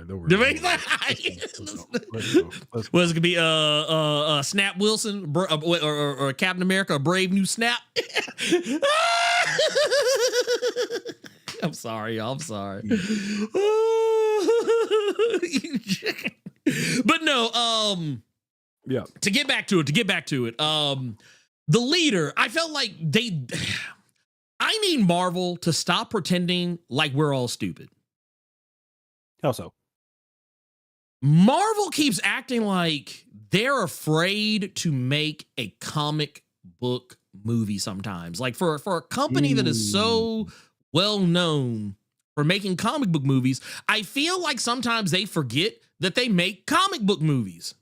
Mm-hmm. You know what I'm saying? Like, case in point, we have seen a talking duck, a talking martini holding duck. Okay. Did he smash Leah Thompson in that movie? Didn't he hit? I think so. Yeah. Yeah. Talking about the OG Judge. Yeah. I believe so. Up? Yeah, I believe you are accurate in your. We got Groot. We got a Rocket. Yeah. Look. First off, yeah. Talking ass raccoon that can fly a goddamn ship and shoot guns. Can shoot guns now. Wait, what? What if season 3 had Howard the Duck smash Kat Dennings? Yes, he did. Yeah. Yeah, he did. Yeah, he did. I forgot. You didn't see that shit. Yeah. That did happen. Oh, yeah. Yeah, that happened. And they had a baby. Yeah. Remember how we talked about, I don't know if we ever talked before. You know, Nichelle, okay, so remember how they said they were making a brand new character for What If? And it was going to be played by Nichelle Nichols. Nichelle Nichols plays the baby. The child that they have. Yeah, it's yeah. Yeah. They had Birdie. Yeah. Yeah. Natasha Lyonne, that's what it was. I don't know why I said Nichelle Nichols. He's like, he's about to fly.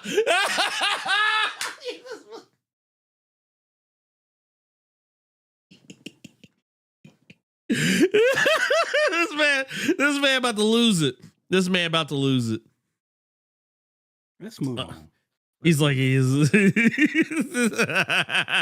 Marvel is scared to make a comic book movie. Go ahead. Yeah, you're right. Well, no, so it is like, okay, you've got Talking Tree. Yeah, we've got Talking Tree Talking Raccoon. What else? Yeah, we've had. You ain't even got to bring up the animals. We had a dance off to save the universe in the first Guardians Yeah, I'm gonna say movie. we had a dance off to save the universe. If that ain't comic booky as fuck. Nigga. Also, man. I just want to point out something. I just want to point out another thing. Yeah. Alligator Loki. You just Got reminded me alligator of that Loki. quick ass shot of Throg just under the ground. Right, Yeah. that's Forgot about another that. one. Ooh. Hey, FYI, I reread Yes. the Donny Cates Thor again, dog. Watching Throg lay hands Oh, Donald on Blake. Donald Blake. He tore that motherfucker's ass up. Throg beat the shit out of Donald Blake, bro. That he beat that man so bad he needed that walking stick again. Oh, okay. Okay, let's Ooh. But okay. Anyway, Yes. my point is, if people can get jiggy with that, all of that we just talked about, all those things that we had just brought up, they can get jiggy with the dude being able to control the minds of others because he has the power to do so. Now, I know Marvel also does this other thing that's also, I think, incredibly weird, is that you can always tell when they're trying to save the first time people see some shit on the big screen for something else. Case in point, Ms. Marvel not having stretchy powers. Because they're like, no, we say we want y'all to see it first when we do the Fantastic Four. Because if you notice, you watch that Fantastic Four trailer, we don't really see much of Reed. We don't see Reed do anything Reed-esque. Right. Like We just looking at Pedro Pascal most of the goddamn Look, that motherfucker was fresh off the set of Last of Us season 2, and they say, "Hey, look, no stretchy shit just yet. They like to hold that shit like the Ace of Spades, and I promise you, they want to be like, hey, we don't want to see mind control in these movies until we can have Charles Xavier on the screen," and that's basically what they were doing. That's what it felt like. Because I was like, dude, let this motherfucker just have his goddamn powers. We see him writing an equation that don't count for you, Carter. Right? Hey, you know what? So you ain't wrong. You ain't wrong. Yeah. So Wait, something I wanted to. I go didn't ahead. see him slap Sue. I didn't see him get dunked on by Xavier and Magneto. I didn't see him ignoring his family to do science shit. So I don't know. It was very unread, but I think that's by design because Reed is terrible. But no, I just think that I feel like the leader was a missed opportunity just in terms of ability. Thanos was right. Just hit another one. Kilgrave. He said Kilgrave has been done already. Yeah, and he killed it. So we've seen that before. Okay, so I like your point, but what I wanted to bring up to you, which again I saw it in a comment on someone else's review. I didn't watch anybody's review. Yeah, I completely checked out until I went and saw it. They said if you notice, Cap is not really the focus of Cap movies. And I want to see what you think about that. And the examples that they gave was if you look at Captain America 3, that was really an Avengers movie. Yeah, it was Avengers 2.5, basically. If you look at this one, this is really a Hulk movie. This is really a Red Hulk in a sense. And I never actually thought about that. Yeah, no, you're not wrong. These aren't really Captain America movies. Well, and the thing is, so it's kind of that thing where, sometimes you read a comic and it's like, it's a very specific title, but you can tell the writer probably really wanted to write somebody else. So they find ways, like, okay, case in point, Ooh, I'm trying to think of a good example. It was at the tip of my fucking tongue, and I just lost it. I'll just say this. You can tell sometimes when you're reading a comic. We'll just say, for argument's sake, even though this isn't really entirely true, the Kang comic that came out, was it Kang or was it Doom? No, it was Doom. I think it was Doom, actually. I think it was one of the most recent Doctor Doom series, I believe. Or maybe it was Kang. Shit, I don't remember. Point of the matter is, I remember Blue Marvel showing up in it a lot. I know you're talking about. And it's like, somebody wanted to write a Blue Marvel book, and Marvel said no. So it's like, all right, fine. Fuck it. I'm just put this motherfucker in here anyway. It's one of those types of deals. And I feel like the MCU was kind of getting that way where, the Marvels. I'll use the Marvels as an example. Okay. It's a Captain Marvel sequel. It actually has more to do with Ms. Marvel. And Monica Rambeau. I think actually more Ms. Marvel than anybody else, with Monica Rambeau being a very, very, very, very, very close second.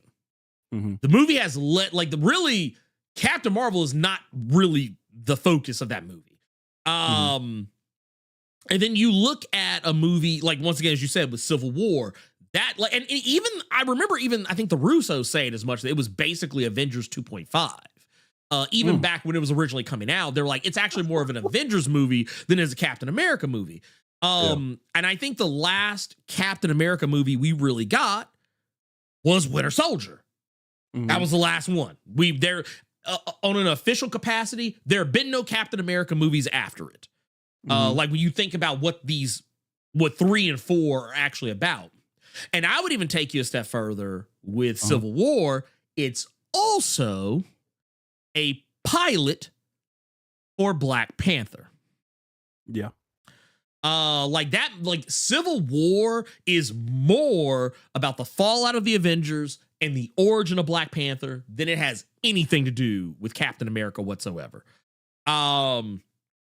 To the point that was kind of why people wanted to see it, is because, hey, we're gonna get to see all the Avengers and they're gonna be fighting each other.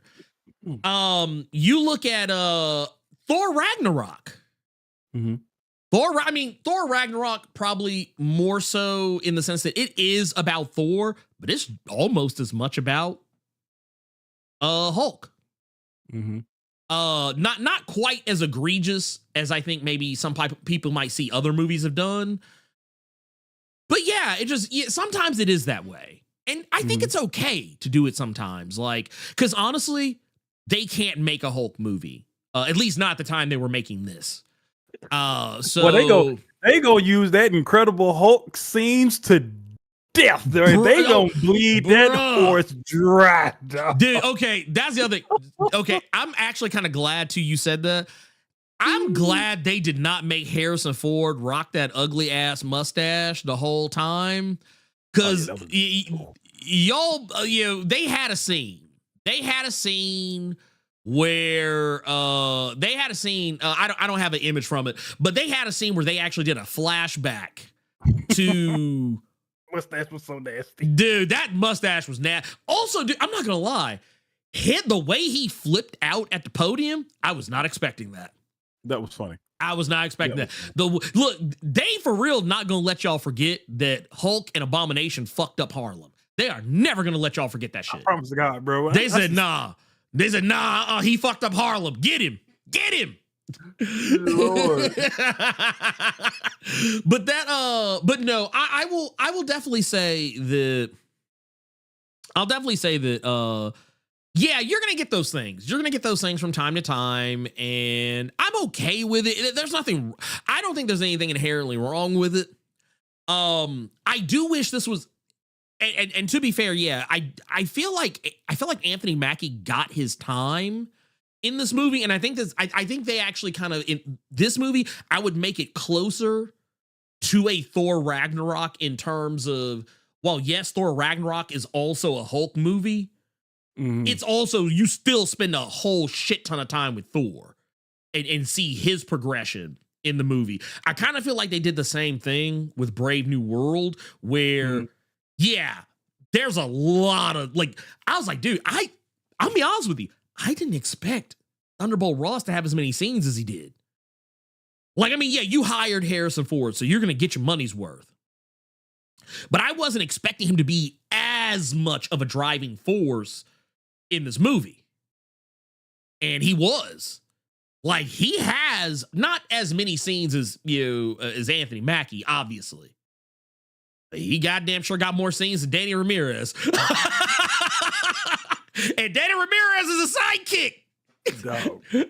That's Falcon. He the Falcon now. He him. And Carter, let me ask you this because I want to go back to comic book accuracy, because this is something that's gonna this is something I think is very of note.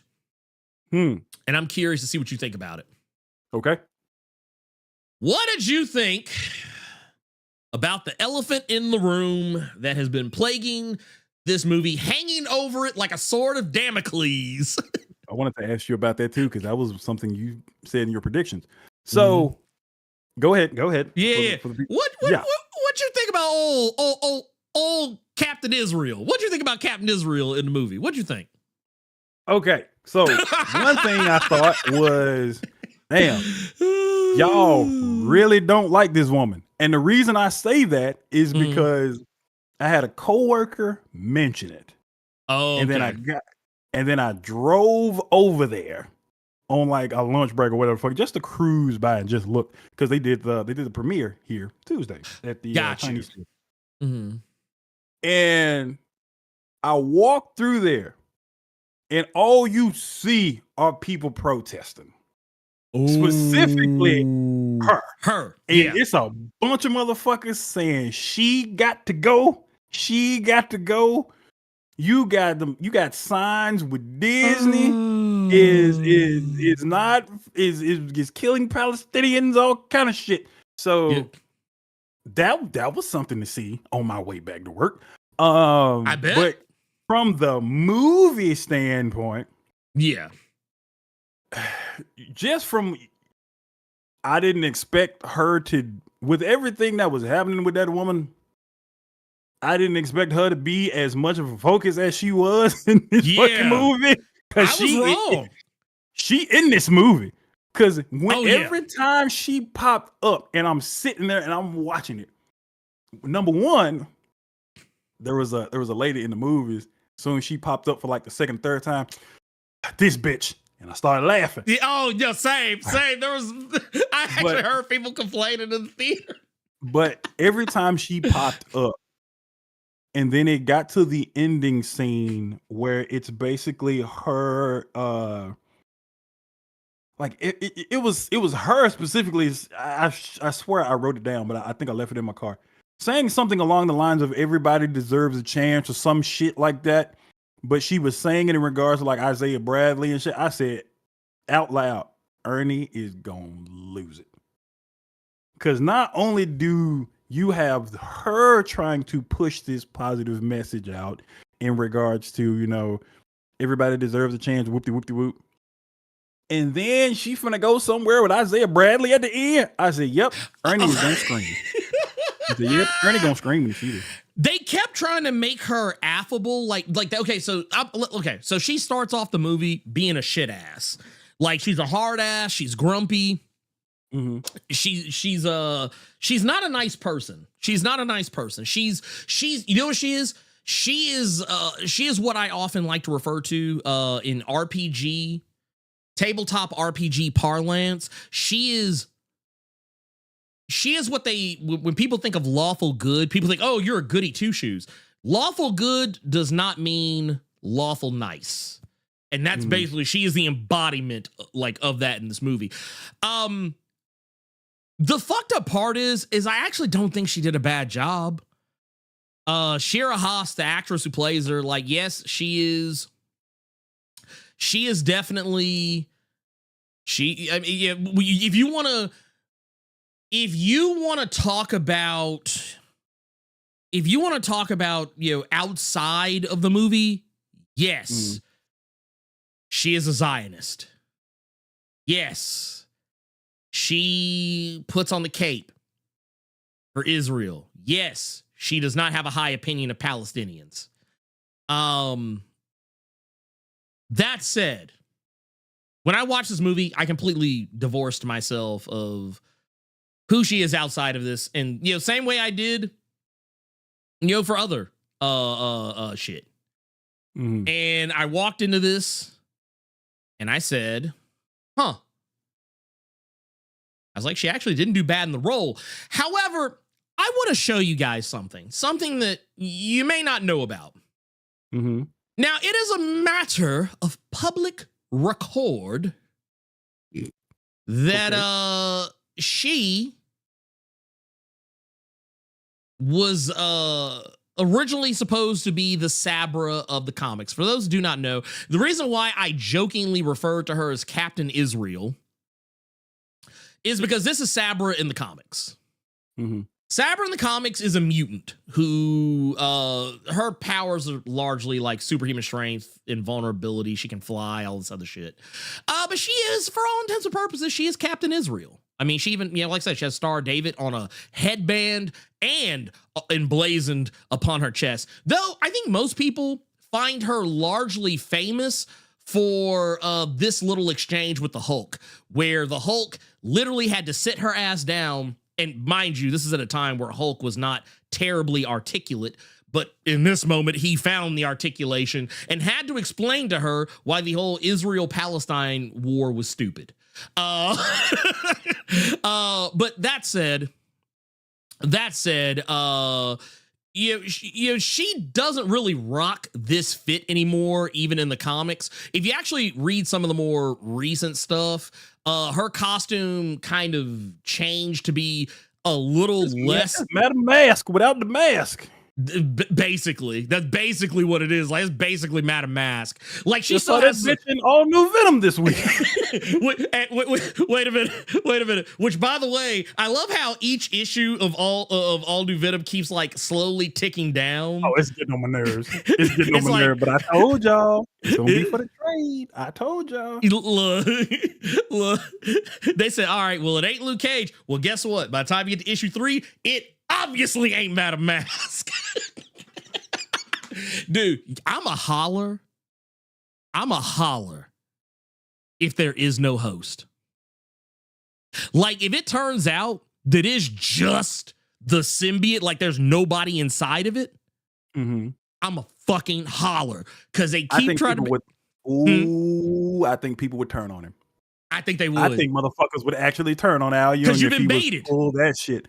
Yeah, you've been baited, and they already didn't like how a lot of that Venom run you did, Ram V, went any motherfucking way. But they trying to go on good faith because they know you're you, and then you pull that shit. Oh, yeah. Also, I kind of want to save this for the video I have coming out, not about all new Venom, but I did record a video for Eddie Brock Carnage #1. I'm gonna say it now. I think Charles Soule might have the better book. I'm gonna say it right now. Did you read #1? Did you read Eddie Brock Carnage? Okay. Yes. I'm not gonna lie. I know it's just one issue. I think I might like that motherfucker better than the Venom book. I guess. But anyway, that's another story altogether. We're getting off topic here. I want to get back to the Going back to old girl that don't nobody like. Yeah. So I just want to make it clear. So just so you know, in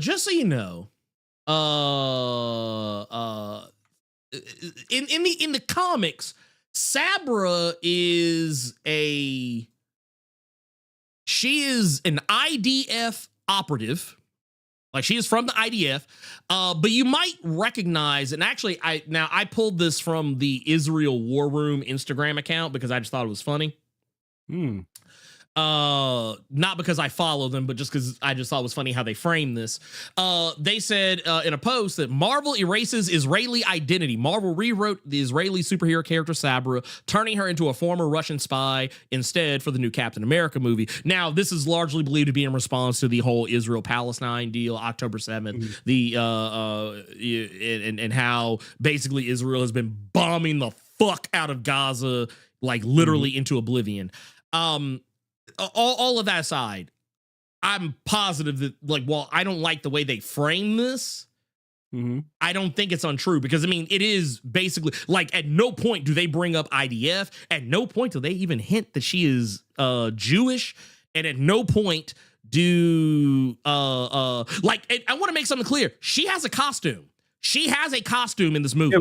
Yeah, we see it at the end, the little blue with the blue and yeah, she had it on the whole time. Like, well, not the whole time, but like when you get to like the second act of the movie, she has it on then, but you can't see it because of that fucking jacket. But like, yeah, she had a costume. She was originally supposed to be running around, and she does just a teensy weensy bit in the movie. And that's kind of a misnomer. I didn't really mean to say teensy weensy in regards to her height, but man, that woman is painfully tiny. She is painfully small. It was the end when she was standing next to Sam Wilson. I thought the woman may have something. Yeah. Like maybe one of them like growth deformity thing. I thought, because just to how fucking small and short dude, she is super tiny. Yeah. Well, because okay, so when I originally saw this scene in the trailer, I actually thought that like, oh, it's because she's crouching down in front of her. That's why she's no, that is her. That motherfucker is standing all the way up with the Skechers on. Bruh, dude, that's with platforms. I bet she got platforms on and still that goddamn small. I was like, what the fuck is this? So, but you know, at the end of the day, I don't know what else they took out of the movie. I will say this: they did not cut her scenes down. This woman is in the movie a lot. She's got a smooth. That's a co-star, big dog. That's a co-star. Oh yeah, no. Let me put it. Anthony Mackie, Joaquin, and that motherfucker right yeah. Like, look. She got as many scenes. She got as many scenes as Danny Ramirez. She got as many scenes, and she has almost as many lines. That hate.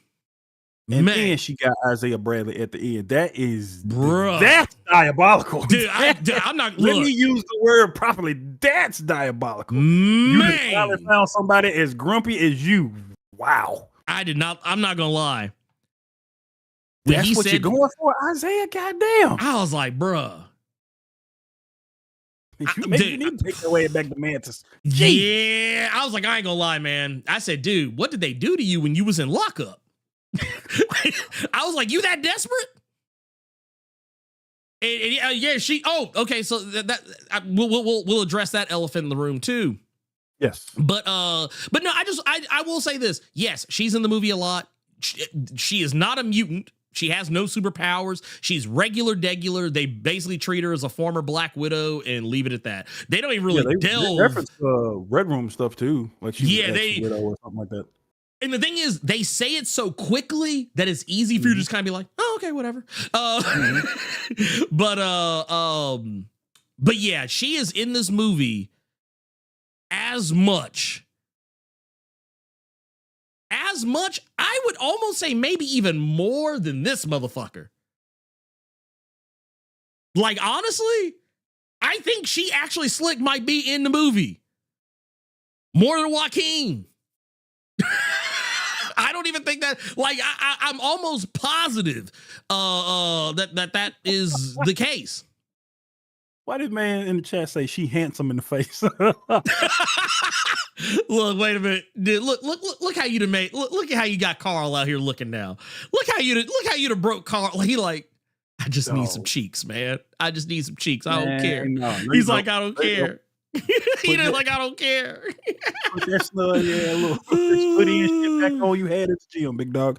Man, you know what? Okay, so someone brought up Bucky. Yeah, okay, so I want to kind of get back to so for one,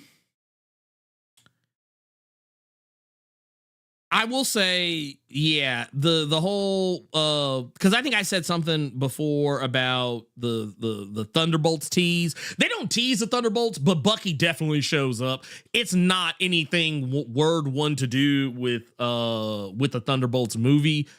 No. At least as far as we know. I'm pretty sure like there will be some aspect of what he is now doing that comes up in Thunderbolts, but I mean, there's no like overt, hey, Thunderbolts are coming. There's nothing like that.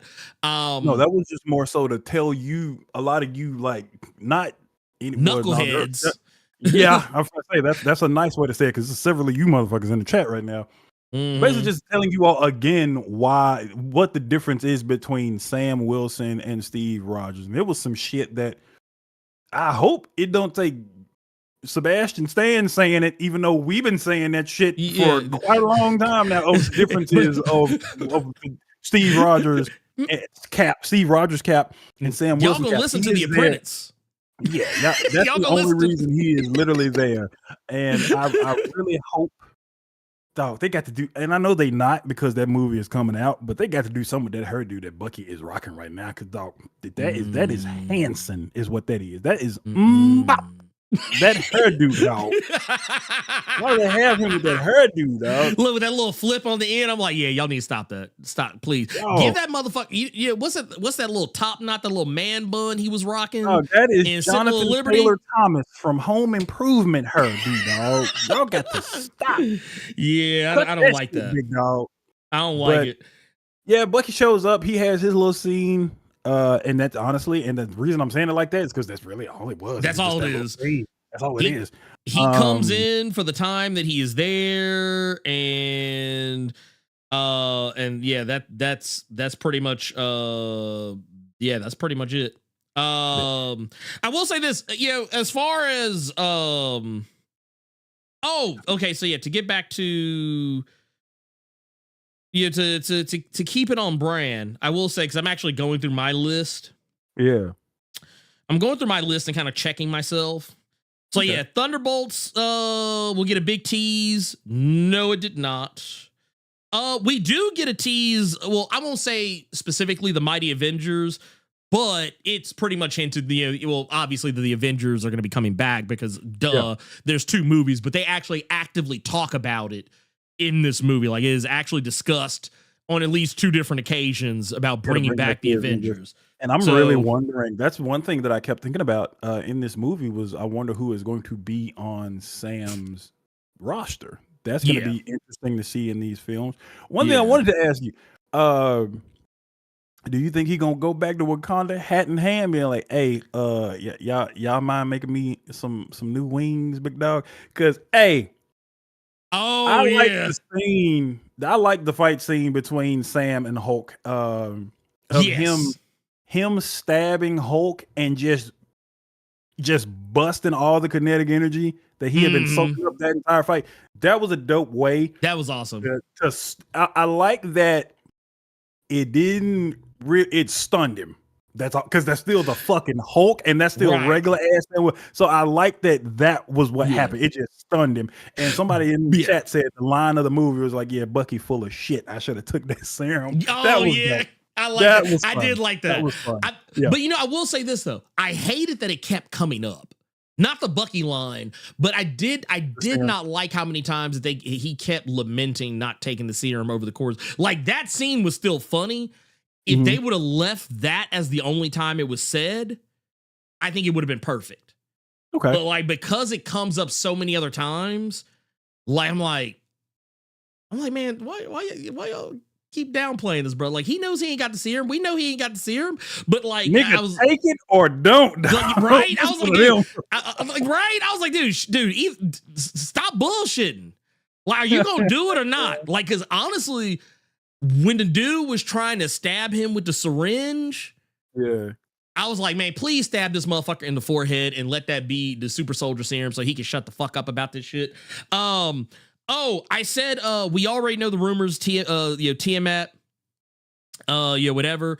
But that we're gonna get something that's gonna directly reference like Wolverine and the X-Men. Beyond that, we did not get that. It was really just more that adamantium's a thing. and it has wide-reaching applications, and that's pretty much the end of it. With you being the Eternals guy, Mhm. that's something else I've been meaning to call you and ask you about that shit several times because I keep seeing it at that shop. You said you liked Gillen's Eternals, didn't it? Did you recommend it. Gillen's? God Oh damn it, yeah, that loved it. I loved it. Well, I know what I'm gonna go get when we done today. I loved it, But dude. That shit was how did cold. you? Fuck! I wish I had said that. But how did you feel about the celestial of it all? Like, did you feel like that was the only reason it was in this movie? It was just adamantium. Oh, to pay that off? I mean, Yeah. yes and no. Well, I think they had to finally address Tiamat hanging out the fucking ocean like he is. Mhm. But Mhm. also at the same time, they had to because I mean, for one, you can't have a character who is the president of the United States and not address that shit. So I mean, they found a way to organically wrap it in that people are trying to take it for resources, mine the Yeah. adamantium out of it, and that different. I love how motherfuckers was taking different fingers out the hoe. Like motherfuckers each had a finger. Like no. Japan, like no, I got a finger, and then India, like no, I got a finger. Then Russia, like no, I got a finger. United States, no, we want the head. We want the whole head. Right? Like that part was kind of diabolical to me, but like Yeah. I do kind of wish we'd got like they don't like I said they don't really tell you anything really about adamantium beyond the fact that it is the most durable and strongest metal It's known gonna to man. cure cancer and all kind of shit. Apparently, they Mhm. didn't buff the hell out of adamantium. Yeah, I'm about to say, in the goddamn. MCU. I said because normally adamantium poisons motherfuckers like like Wolverine's healing factor is one of the only reasons he actually can have adamantium in his body. But And I don't think they're gonna give Falcon. Well, unless they kind of again tweak it in a way. Because Yeah. I don't think they're gonna give Falcon adamantium wings. Because the whole thing about adamantium is it's heavy. That's it's why heavy. Wolverine. That's why like He can't drowning him swim. used to be the thing to put him down. Is just Yeah. drowning him because he gonna sink because of all that heavy ass Mm-hmm. adamantium in him. So I don't know if they would do that, but it would be interesting to see what they do with it. Because shit, now we know that vibranium can slice a goddamn Hulk and stab it. I'm interested to see what adamantium gonna do. Bruh. Also, I want to So- go back to what you said a minute ago, talking about the Red Hulk too. Yeah. You mentioned something about the Red Hulk, like talking about the wings, how like they stabbed him, but like, and Yeah. then the blast, And then it disperse stunned all him. that kinetic energy. Yeah. What I liked about it though, even though it didn't like, hurt him, obviously didn't like knock him out. Yeah. But I appreciated that it was still more effective than everything people were shooting at him. Yeah. Like it was like, because motherfuckers shooting bullets at his ass and they just bouncing off. But also, I love how they gave him Archangel's metal wing power, like with the little feathers are coming Yeah, I off. was gonna say, Yeah. I was like, oh, okay, all right, I see you out here, Falcon. I see you with the Falcon wings. All right. He shot the motherfucker like 3 or 4 times with some fucking talons too. And them Jones was sticking. Mhm. Like they was sticking. I was like, God damn, I said, but so it was a little way to kind of have, to allow Captain America to look strong. Yeah. But still, and to go back to what I said that, the fight's not going to be what people think. It's not going to be Sam trying to like actually box that motherfucker. Like he was trying. He wasn't really trying to wear him down because they don't really address that like he can burn himself out. But he does try to talk him down, which I think is actually on brand with. And there are so many people that was Captain complaining about that America. because I saw somebody do that shit in the chat. Were you all complaining when Scarlett Johansson did that shit? Let's keep it a buck. The sun's getting real low, big guy. Yeah. And with the fire that you're talking about, they actually do show it, but I Yeah. swear to you, it is a blink and you miss it. It was It's- when the Hulk punched those 2 cars. Like he punched one and it immediately just started getting on fire and then it was an explosion and shit. He didn't really do nothing with it. Could have done more there. You could, and like when you see it there and when he transforms, and that's kind of about it. Mm-hmm. Like when he's transformed, you see like when his skin is touching the ground, you see like his it's clothes are burning off. yeah. That's it. Like that in the car, like because even the parts where he's surrounded, and I have this shot, I believe right here. Like when you see this shot, it ain't because shit caught on fire because of him. It's because a fucking helicopter crashed into him. That's why. That's why everything's on fire. It ain't got shit to do with him. But like you see this shot right here, this is kind of like where you see like, oh, look at how the carpet is burning because he's touching it. Like that is him. That's him. Yeah, that's him. Something that could have been done a little bit. I wish they would have. And I don't know if that got lost in the script phase or like it or in the cutting, like the editing room. But I do feel like that was a missed opportunity to like kind of lean into that a little bit. I personally would have liked to have seen that. Yeah. But that said, shot of him. There was a cold shot of him on the White House after he had just wrecked them. Bruh, dude, I was like, damn. That was a dope shot. Also, that's why I thought you brought up like Olympus is falling and shit like that. Yeah, I was like, God, well, because the shot of and I think I actually have it here. Where do I have it in here? I think did I save it? Yeah, this shot right here. Because I remember when we first saw this in the teaser, I was like, oh shit. I thought maybe that had more to do with the Serpent Society. No, that was Hulk. That was Red Hulk right there. Yeah. But yeah, I thought that they did a really good job with that fight. I thought the fight did really well. Beyond that, one more thing. Oh yeah. I gotta talk to you because I found out that certain theaters here got it and certain ones by you. So do you want to talk about the after credit scene? Because some theaters in California, it was the Regal Cinemas. Because I actually went again. We got an extra credit scene. So I want to see what first. I'm gonna tell you about it because we're in spoilers. Okay, but, yeah. Go ahead. Go off. What did you think about the one that I think everybody saw? Okay, so if it's the one I think it is, okay, so the one, because in my theater we only got one. It was the leader.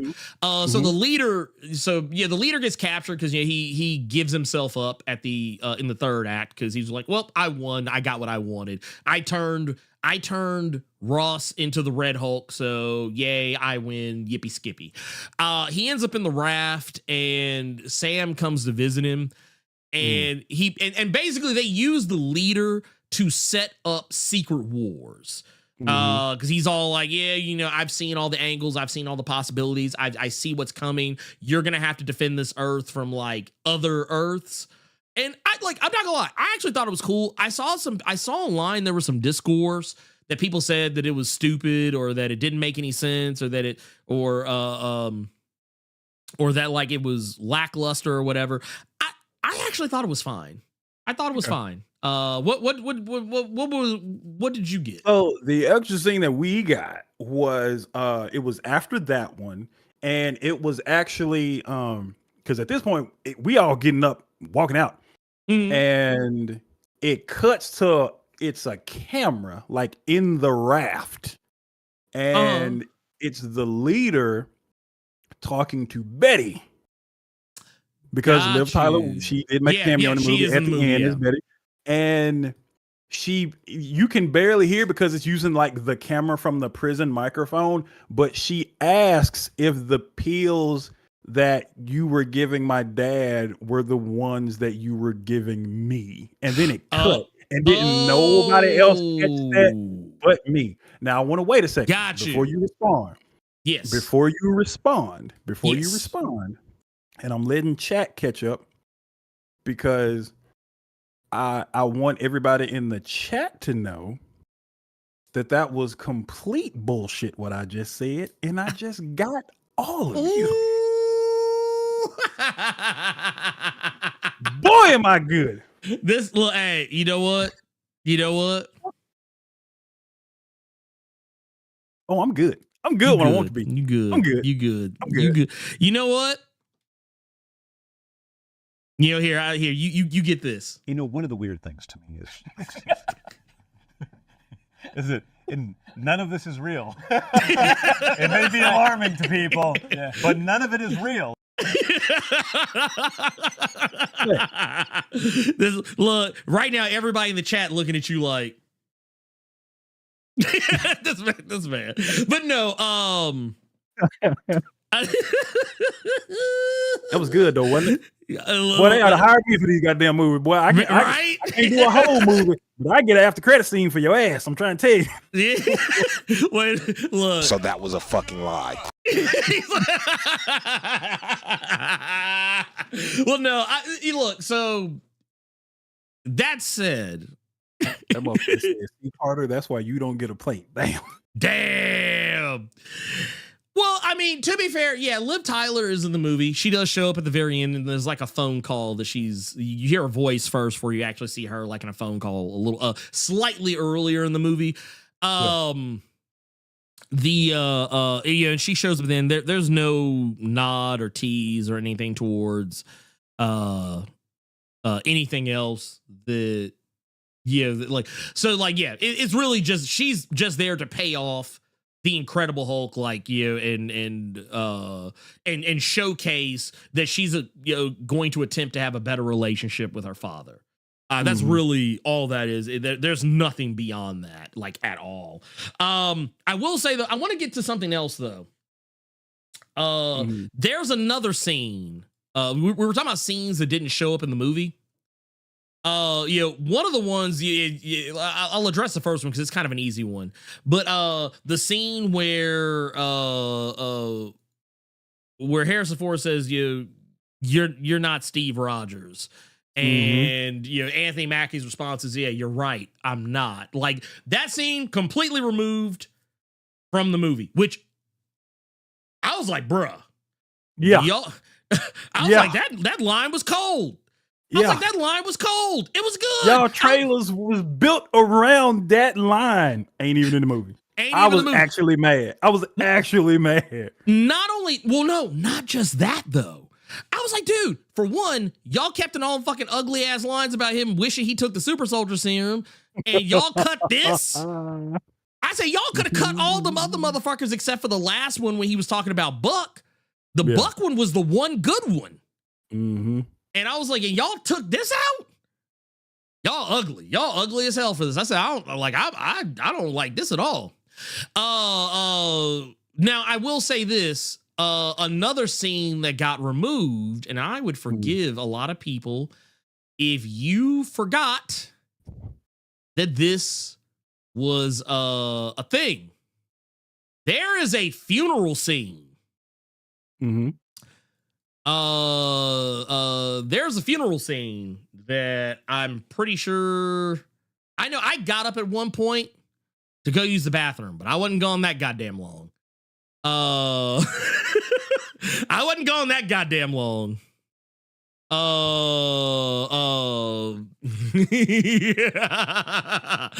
mean, look, I like I said, I like, correct me if I'm wrong, Carter. Was there a funeral scene? Where was it? Well, see, now I gotta think. A funeral scene. Oh god. Because I'm talking like 21 gun salute, all that shit. Like, was there a funeral scene? Am I tripping? I don't think there was a fucking funeral scene in the movie. Yeah. Okay. Oh, okay. So this is from the second trailer that they released. But there's a scene where, like, what? I guarantee you it was probably for old boy that he had helping him that the leader did. That had knocked off. Yeah. I think it was probably supposed to be for him, but I don't remember a funeral thing. Yeah, was it that was his name? His name was Dumphy. This show shit was. That was Dumphy. Back to Modern Family. Yeah. That so. Which I'm not gonna lie, that kind of messed me up because I was like, dude, they're giving this dude a lot of screen time. I was like, they're giving this dude a lot of screen time. I was like, man, is he gonna be somebody? Is he? Because I kept asking. I said, is he somebody from the comics that I don't remember? But like. Okay. Because so Eugene just said, Eugene just said it here. No funeral scene. So yeah, I saw the shit in IMAX. No, I didn't see it. Like, okay, I'm gonna tell you when I got up. Huh? This motherfucker said he saw it in Dolby, IMAX, and IMAX 3D. You didn't watch this goddamn movie 3 times already? He said, hey, look, I ain't mad at him. Because I kind of want to slip this motherfucker again tonight.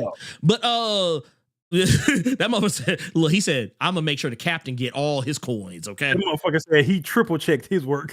he look. Well, and here's the thing. So for me, I'm gonna tell you where I got up. Mm-hmm. Because that's why I was like, okay, maybe I was wrong. Maybe I'm wrong. I'm happy to be wrong. When they had the shot where Ross was talking to the world leaders about what had happened, that's where I got to go to the bathroom.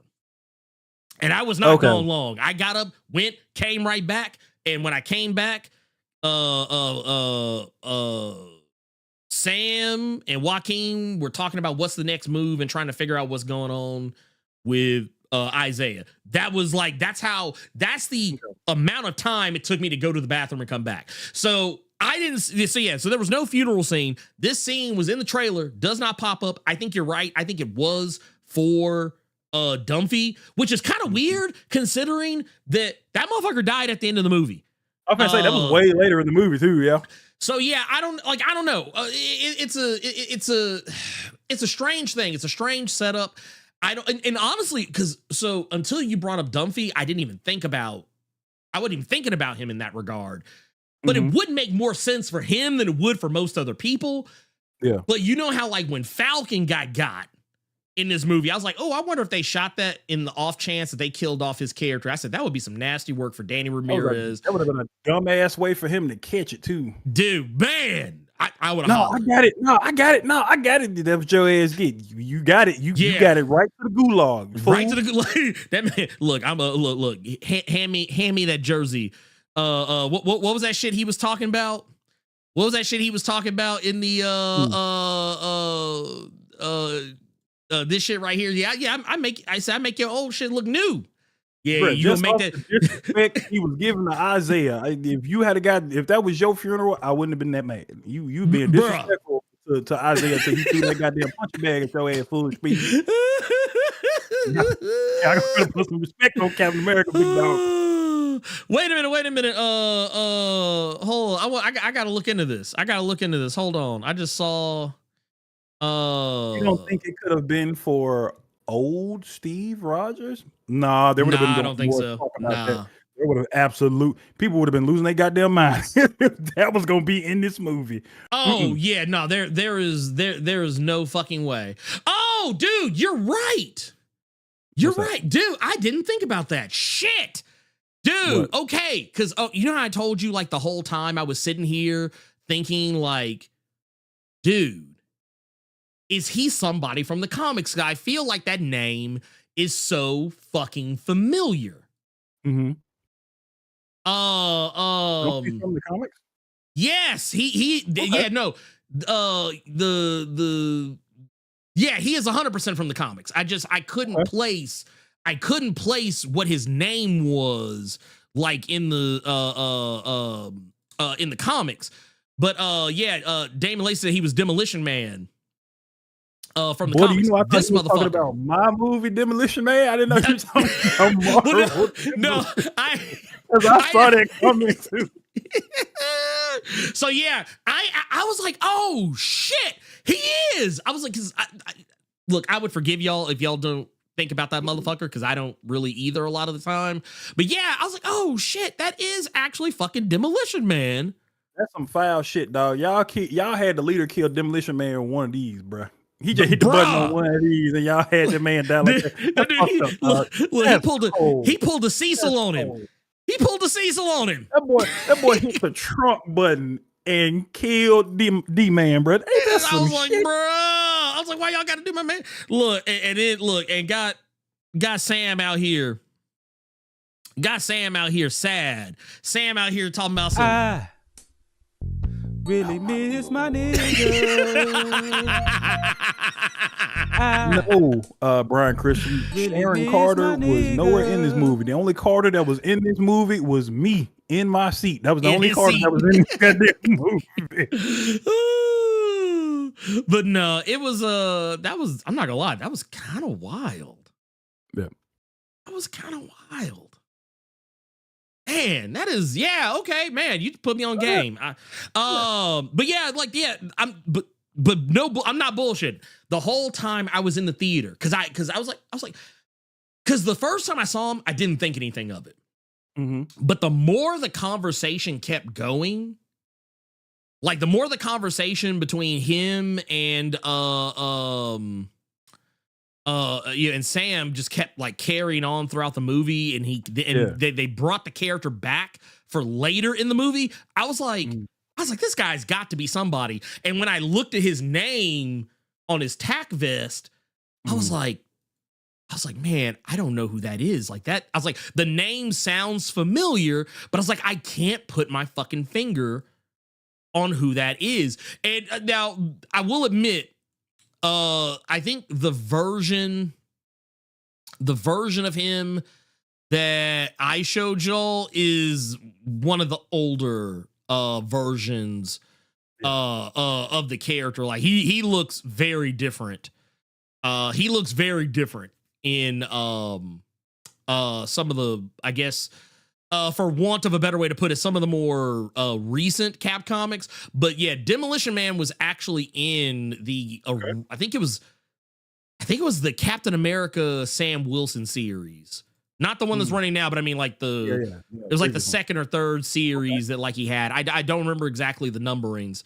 But yeah, no, I thought that was cool. I actually thought that was really cool. So yeah, that was because Marvel will do that shit. They'll sneak in a character on your ass. So I thought it was pretty sweet. We were talking about messaging. We talked about messaging earlier, talking about like how it was playing it safe. Real quick before we switch gears. Yes. Because I do want to get to our recommendeds and then get to our questions and then we get the fuck on. I do want to say, and we're also going to talk about super chats and stuff too. Because we got super chats that I've been saving up.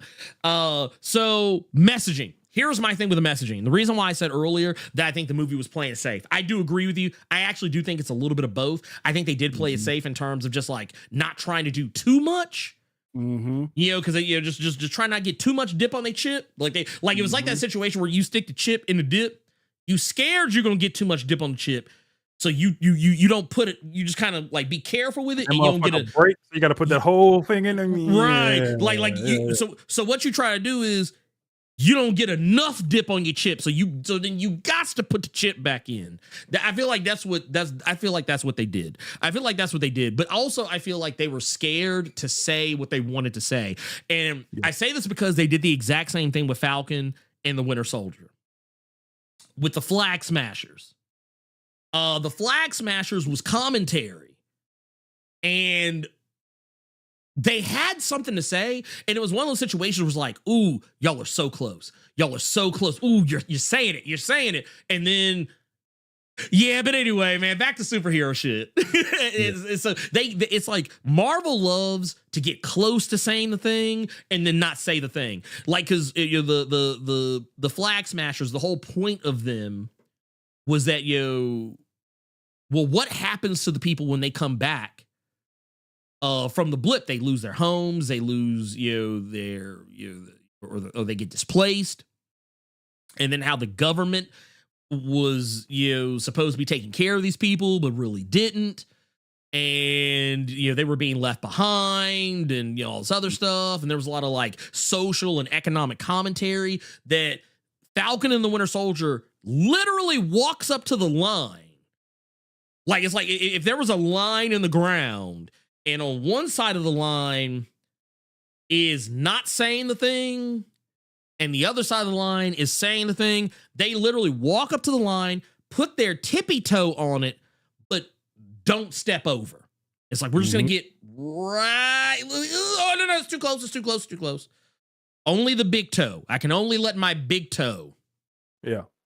I can only, people, because I'm looking at Jessica Santana in the chat. She said she was in a theater with mostly white people and they applauded the movie. So sometimes just dipping your toe in got that fucking response. So they might play it the next goddamn movie. So you know what I'm saying? Yeah, so, no, you're right. Yeah, for some. It's like I said, like I said, they played it safe to play to the biggest audience, because I'll be honest with you, when I looked around the crowd, there was a lot of white people in the crowd for my showing, but it was also a lot of black and brown people that were in there as well. It was a pretty nice, solid mix of people. There were also some good old boys in there that I actually was like, damn, I didn't expect to see no good old boys in here. But the thing is,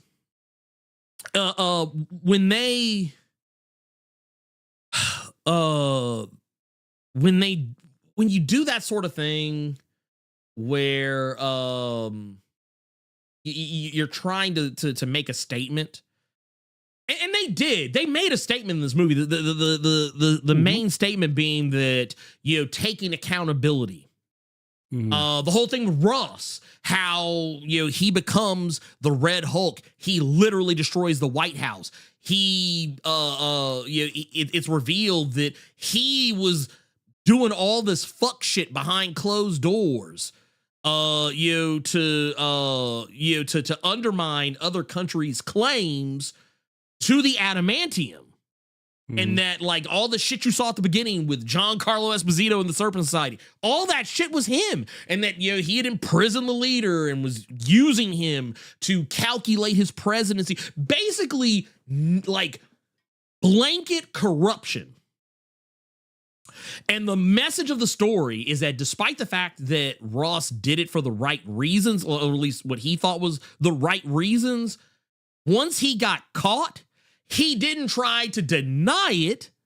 He didn't try to, like, get the DOJ to overturn it. He didn't try and use his connections to get Supreme Court judges to throw the shit out or delay his hearing so that, like, he doesn't lose his presidency and he doesn't have to fucking go to jail.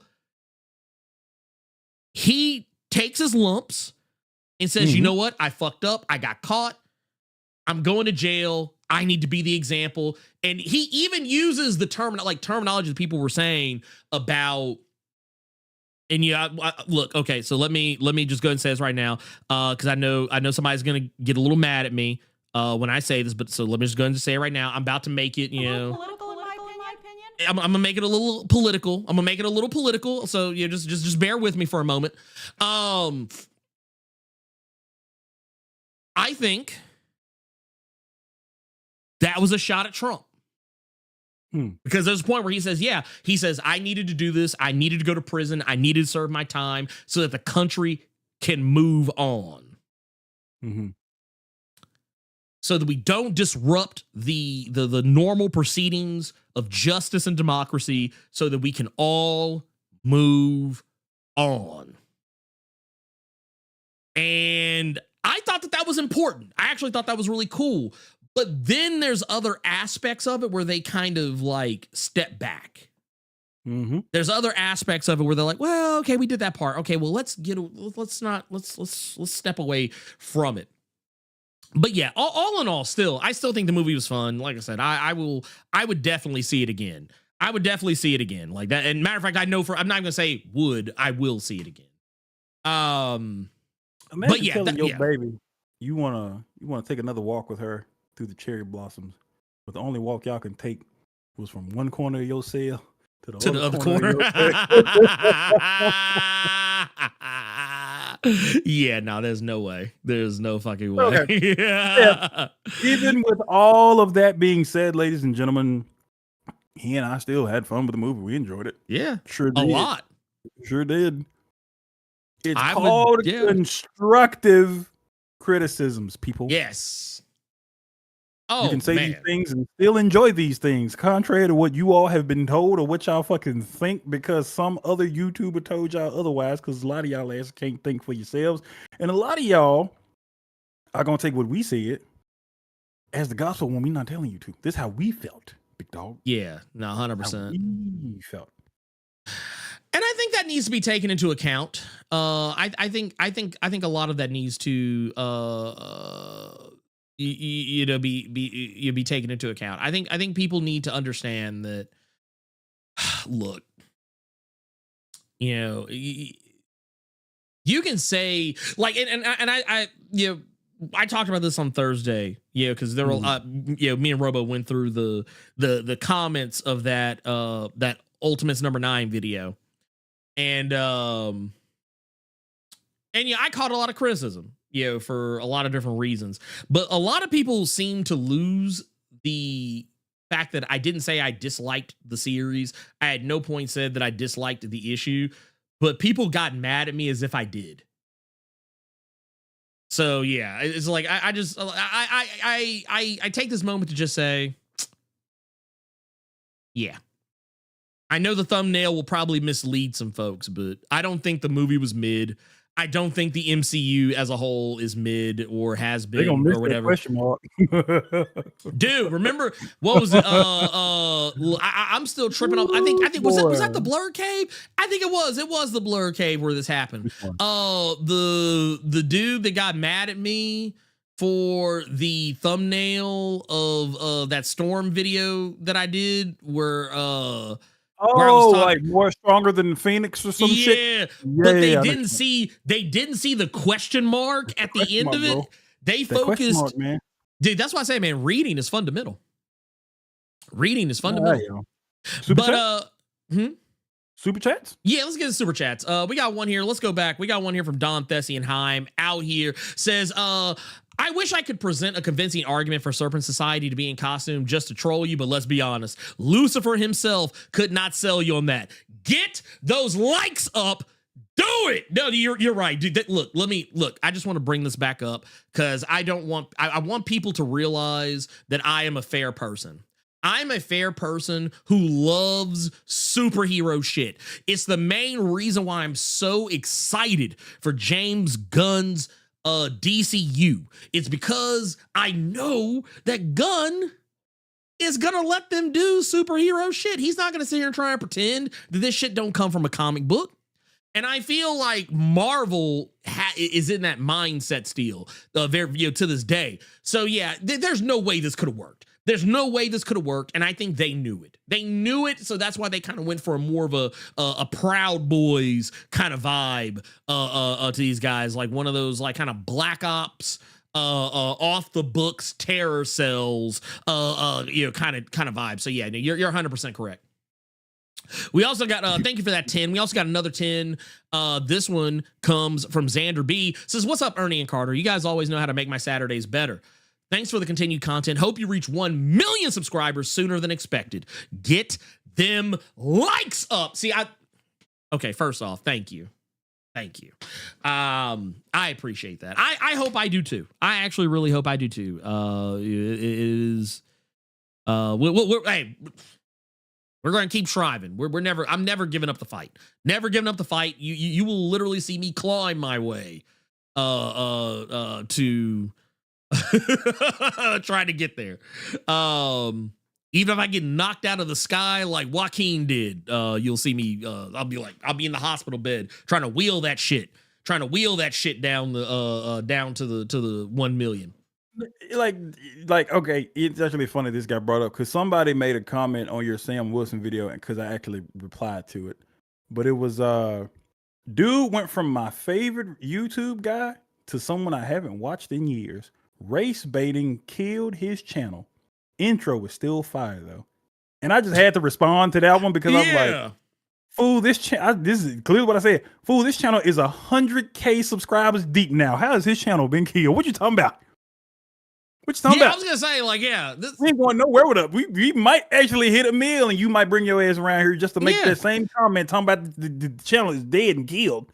Sent to the gulag. How is it dead? How is it dead? Also, 100K deep. What we talking about? Yeah, I don't like, dude. You know what that is? That's cope. That's cope. Yeah, it is. That is cope of the highest order.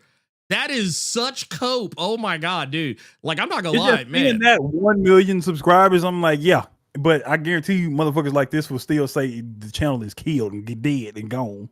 Dude, oh my god! Like it's here's the thing. Bald-headed motherfucker is grinning ear to ear next to 104,000. Right? Look, I would, and here I can actually say this because YouTube doesn't show you the full count. It's damn near 105.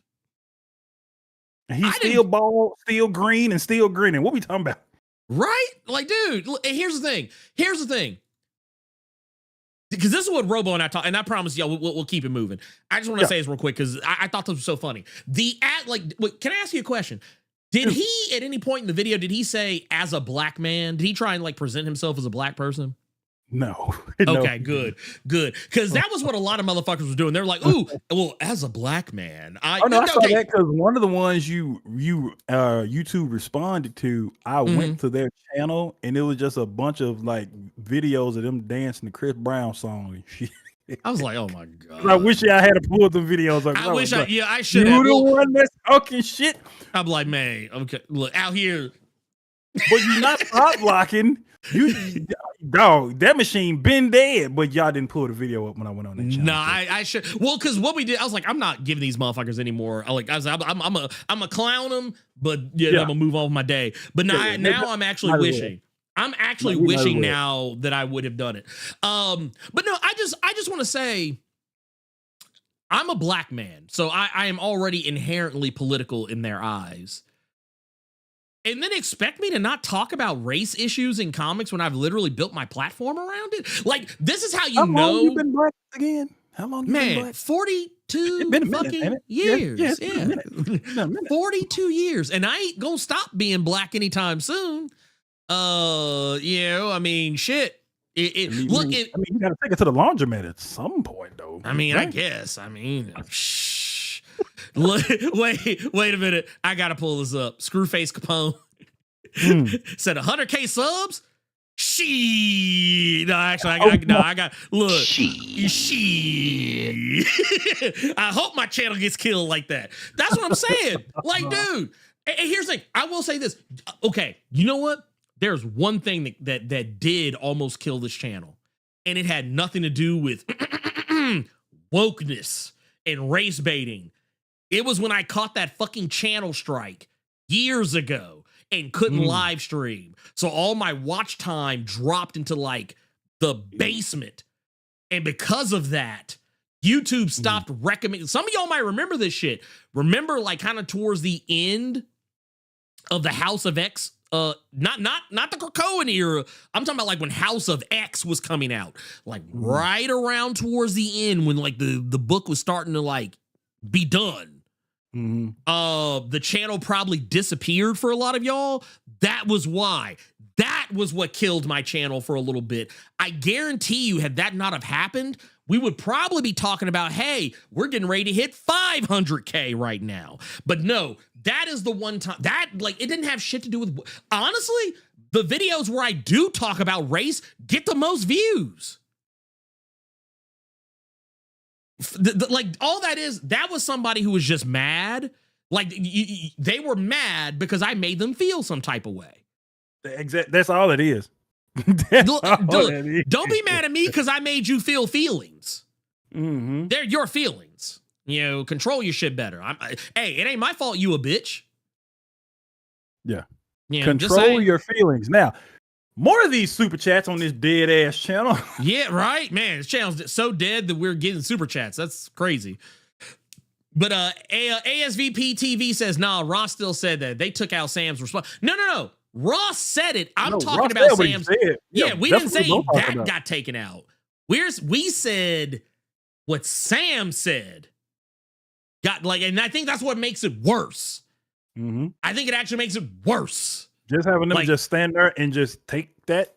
Just take that L. And 3 more reminders of the serum. Like, that was nasty work. Yeah, that was I'm not gonna lie. I'll be honest with you. That was done for white people. I think that was 100%. You want to talk about some race baiting? That's what that was. That's race baiting, goddammit. We've also got one here from I don't know how to say this, but we're gonna try.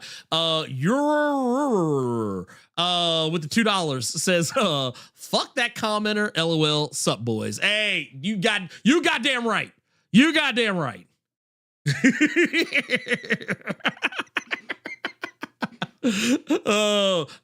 That was the other thing too. Blake Bleach, that was another one. I actually forgot about that too. Cause they actually he called him boy or son or something like that. Yeah, I think he called him boy at one point, he called him son somewhere. I was like, man, no, don't do that. No, I was like, don't do that. I was like,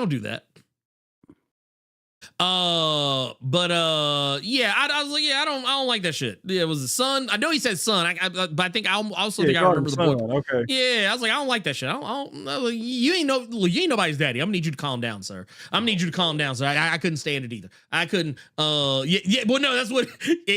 That's what Decade Out said. Yeah, he said son. I read it as boy, and that's the thing. That I think that's why I even thought that in the first place. Because Bill said, Ross, you're not the God of War.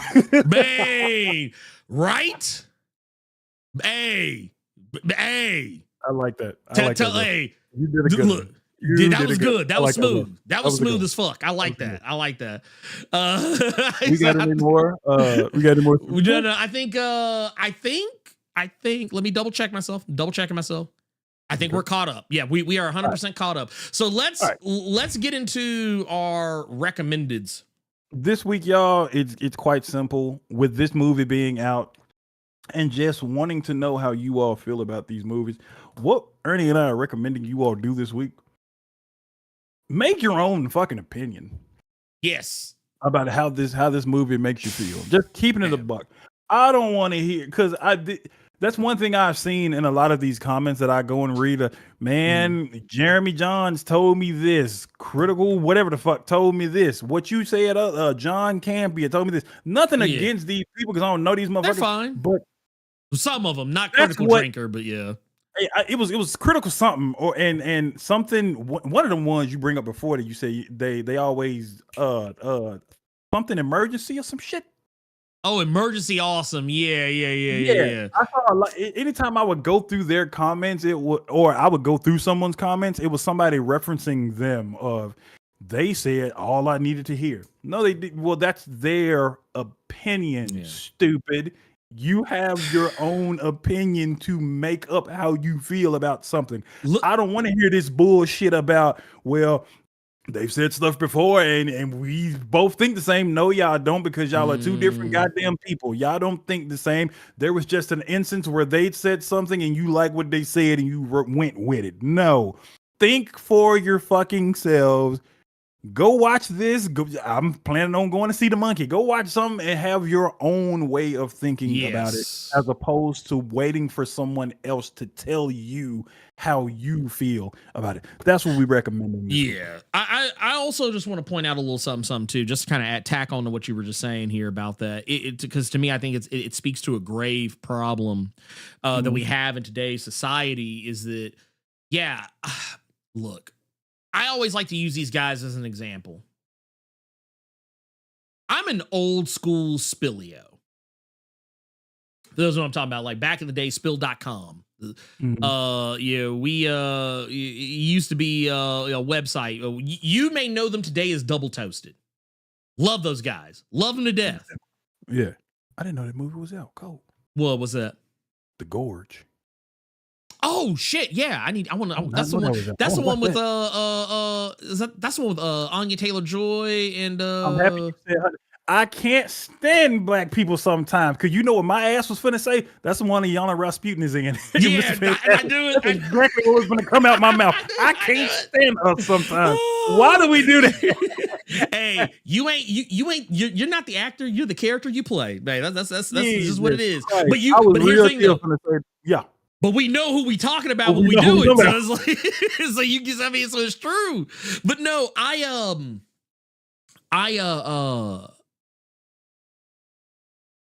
really love Double Toasted. I do not agree with everything they say. Actually, a lot of the time, I find myself in disagree. Actually, especially nowadays, like back in the old Spill days, I would say like there was at least a 90% chance whatever review, and I won't say every, because it used to be like it was several motherfuckers, so like they would sometimes all have different opinions, but like 99.99999% of the time, I always agreed with at least one of them or more of them, and sometimes would maybe even have a mixture of opinions about some shit that they saw. But like as it stands today, like, and I still love them. I still watch the reviews and stuff. I find myself in agreement far less. Like, they will have a take about a movie that I'm just like, I don't think we saw the same movie. Like, there have been more than a few times in the last like couple of years where I've been like, yeah, we didn't see the same movie. I think like I almost want to be like, yeah, you must saw that shit Carter saw when he said that Liv Tyler came out and was talking to the leader. Like, y'all, you saw something else. You saw something else. Like, yeah, like, and I actually used to say this, and I see some people kind of agreeing here. and this is like, once again, it's no shade against them, but this is something that I actually saw happening to them back when they were still like spill.com, is that I was like, these guys see so many fucking movies. And I remember I used to watch the podcast where they would just talk about their movie going experiences. I remember times hearing like Corey and well, he was Cyrus, but Chris now, but when he was a cartoon character, he was Cyrus. And back when Martin was Leon and so on and so forth, I remember when they would talk about how they would go see like 2 or 3 movies in the same day. And I could usually tell sometimes the way they reviewed a certain movie. I'd be like, oh, this must have been the 3rd movie you saw that day. This must be the 3rd movie you saw that day, because you kind of, it sounds like your problem was less with the movie and more with you just probably just were kind of done by the time you got to this movie. But yeah, it happens. And I promise you, the way that I talk about comics, one day, I don't know if it'll change. My opinions about comics may change somewhere down the road. I think it happens to everybody. You do something long enough, you either die a hero or you live long enough to see yourself become the villain. But that said, yeah, I 100%. Okay, yeah, and Eastside Vandal just said it right here. And I think this also has a lot to do with it. It says Corey just went through a hard divorce, which is wild, because I remember like I kind of took a little bit of a break from Double Toasted, and when I took that break, Corey was happily married, and then when I came back, that motherfucker was hardcore divorced, and I was like, ooh, I was like, yeah, this fucked him up. I was like, he probably won't admit it out loud, but I said, I think this actually fucked his head up. Yeah, it is what it is. It is what it is. It is what it is. That said,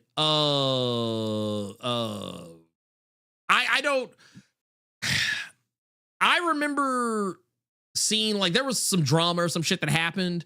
There was some drama or some shit that happened recently between Corey and some people that used to be on there. I think it was Chris J. Herman or whoever. I tried to follow it, and then it just kind of seemed real petty. So I just kind of backed out of it. I was like, you know what? I'm gonna let y'all have your little messy divorce. But yeah, that is all just to say, yeah, sometimes people, they change, and this is why I say, man, have your own opinions. It's very important to do so. It's a sad day when you one day realize you have to, if you're a person who just only listens to other people's opinions, and I think it's okay to listen to people's opinions so long as you can still form an opinion yourself. But if you are a person who solely depends on the opinions of others to have an opinion for yourself, it's a hard day when you got to make that first decision for yourself. And there's a comment in the chat that I'm going to tell you I just saw. It's going to be funny just because of who did it. But let's get to these questions. Oh, they get to these questions. Yeah, I'm going to be done because it's funny as shit. Okay, gotcha. So let's take a look. We got questions from the Discord. Carter, what we got? So first question we got here is from Trap God Thanos saying, good evening, Mr. Without Fear, Mr. Presents. I liked One World Under Doom, #1, came out this week. Yes, but I saw it's a 9-part event. My question is, what's the longest an event has been that kept its quality throughout the main book for you guys? This one is going to be real easy for me. All that goddamn talk we just had about Brave New World. Oh, yeah. Secret Wars. That's an easy one. Yeah. Okay. You know what? I'll give you that. That was 9 issues. That was supposed to be 8 issues. And then they gave him another one. That is true. That is true. You know what? Honestly, man, I think mine might be a controversial take. Night Terrors? I would never. The Blerd Without Fear would never. Like shit. Okay. You a lie and the truth ain't in you. Okay, no. In all seriousness, Secret Empire. I actually really like Secret Empire. I know a lot of people hate it. I loved it.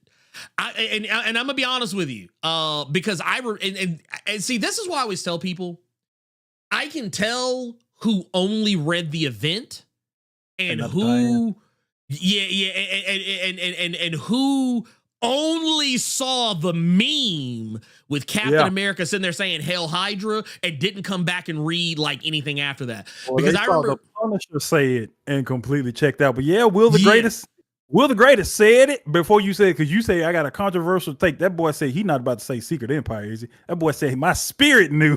He said it before you. That's why my mouth was open, because he said it right before you came out with it. Okay. No, well, y'all thought I was gonna say blood. Sorry, G say thought I was gonna say Blood Hunt. Oh, bro. Nah, never. I will not look.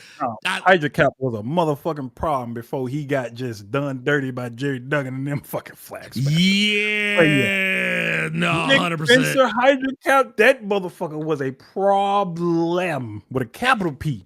And here's the thing. I know a lot of people said that shit came from out of nowhere. It didn't. Because some of y'all, like, this was a long time ago. So these videos have been lost to the dustbin of history. I did a full, like, rundown of Secret Empire. I read through everything and did multiple videos about it. I even did a road to Secret Empire video. That's why it didn't seem out of place to me. Like, so all the stuff that was happening, it was like a year or some change worth of storytelling that happened that set it all up. I'm not going to say it set it up perfectly, but like when I got to the point where I was like, okay, Steve is now Hydra Cap. Oh, I see why now. I see how it happened. I see why it happened. Yeah, it's a lot of bullshit that like that's a part of that. As a matter of fact, okay, so Y2 Noob just said, did people forget Pleasant Hill? Yes. Yes, they Everybody did. fucking forgot Pleasant Hill, and that's why they put it in this motherfucker era. It's because people forgot about Pleasant Hill. Did nobody want to read no goddamn story that was primarily surrounded by Maria Hill and her shenanigans? That's why they put that motherfucker in this motherfucker. Matter of fact, here, wait a minute. Collecting Sam Wilson 1 through 17, Captain America Steve Rogers 1 through 11, Avengers Standoff, Welcome to Pleasant Hill. Oh, hey, look what we just found. Avengers Standoff, Assault on Pleasant Hill Alpha, Avengers Standoff, Assault on Pleasant Hill Omega. Interesting. So yeah, a lot of people forgot. A lot of people forgot. So like that's why I always say like maybe I think everybody's opinion is going to be different. And I think that's what actually separates people who only read like the hotness and don't actually read the stuff that leads you to the table. They only read the table. They don't actually read stuff that brings you to the table. So that's why I have the opinion I have about Secret Empire. I read that motherfucker from cover to cover. Cover to fucking cover. As a matter of fact, hold on. That's another thing that omnibus collects is a really good one shot called Civil War II, The Oath. Yep. And Civil War II itself sucks. And I have said this several times terrible. on here and on stream, on Twitches, and all that. Yep. That one shot where you realize that even though Civil War II was bad, yes, it was. But reading Civil War II, The Oath, when you realize that everything got done because of Hydra Cap, he planned for all of that to happen. The whole thing. That art is actually cold. It don't make that event no better. But knowing that it was all because of him, fire. Yeah, fire. And also I like to point out, because you say you don't have the second one, right? I don't have the second one. So the second one has Captain America Sam Wilson 18 through 24, Steve Rogers 12 through 19. It also has Captain America number 25, which was a tie-in for Secret Empire. It also has Secret Empire 0 through 10, as well as Secret Empire Omega, and it has the Generations, Sam Wilson Captain America and Steve Rogers Captain America, it has all the stuff in there. I like they split it into two and didn't do one of them big ass Immortal Hulk omnis, because I wouldn't have bought that. I'm happy. Dude, you want to see something? That is two nice, easy to hold and read ass omnis. Look at this shit side by side like this. See that? That would break my fucking wrist. Oh, matter of fact, you know what? Hold on, wait a minute. What? Immortal Hulk is almost as thick as both of these. Yep. It's like Like it's missing like a half inch. Oh, when you But yeah. when you asked me to look for Justice League Dark that James Tynion did, and then you wanted me to look for the one that was in New 52. Those motherfuckers are damn near bigger than the Immortal Hulk, and I mean, I believe it. I believe it. Dog. I believe But it. okay. Oh, but anyway, carrying on. I didn't mean to spend that much time on that question as we did, but yeah, let's go to our next. We got another one here from VDoc. Yes. Damn, Ernie. Look at that big ass printer back there. Yes, sir, Gavin. Blerd Without Fear and Carter. Look at that shit. This is the only Gavin, real quick. That's the only place I have to put that motherfucker. That's how big it is. It is so fucking huge that I don't have anywhere in my room where this thing can fucking sit except for on top of a fucking mini fridge, and it's still not all the way on that motherfucker. It's like got a little bit of overhang, which is probably not wise, but still. Anyway, big boy, I saw you just put a question in here. Yours is waiting until next week, big dog. It should have did before. Yeah, we got Blerd Without Fear and Carter. Do you guys think that Marvel has underutilized Blue Marvel?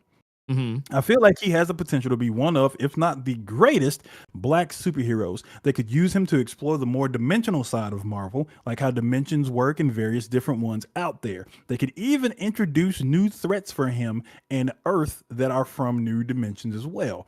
I just feel like Marvel either doesn't want to write him anymore or just doesn't know what to do with him. But what are your thoughts on him as a character? Is he underutilized?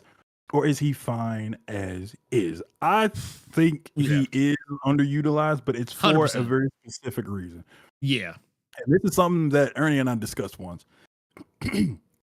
They will make certain characters really fucking powerful.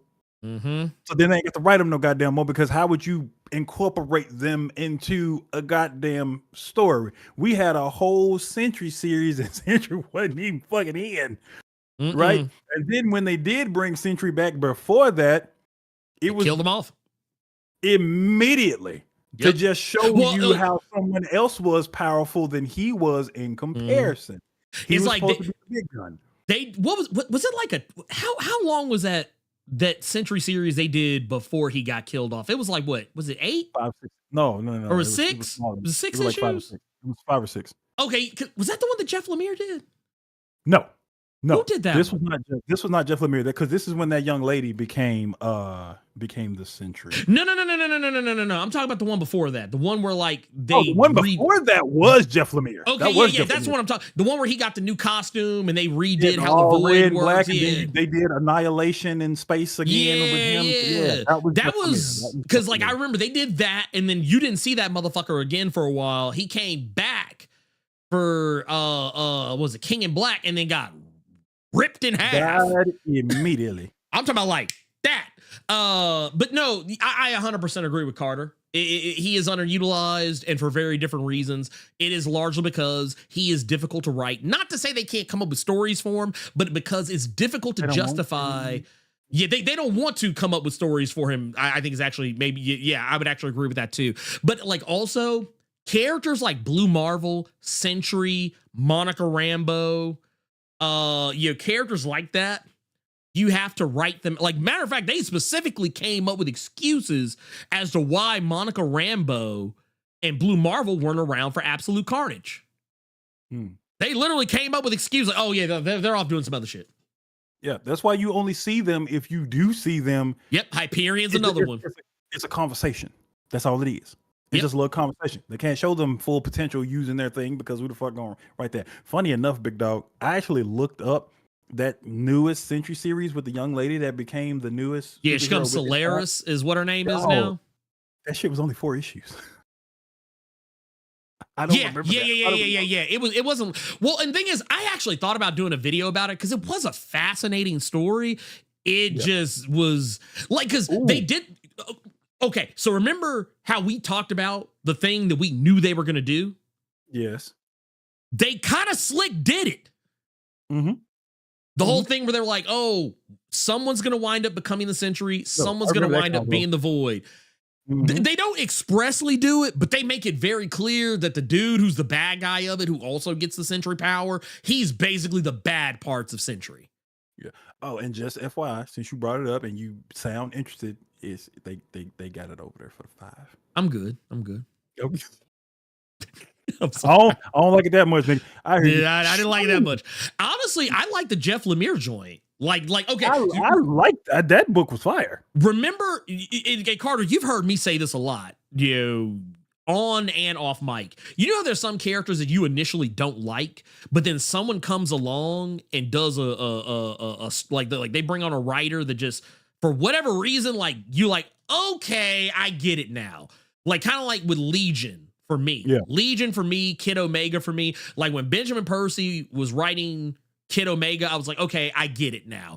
When Cy Spurrier came back and was doing the Way of X and the Legion of X, I was like, okay, I get it. Not, and to be fair, it's not that he didn't write Legion before that, but it's like it made me there was something he did differently in those 2 books that I was like, okay, I finally understand why people like Legion. Okay, because I never liked that motherfucker like ever. Yeah, I don't like talking about that Lemire Century though because out of print.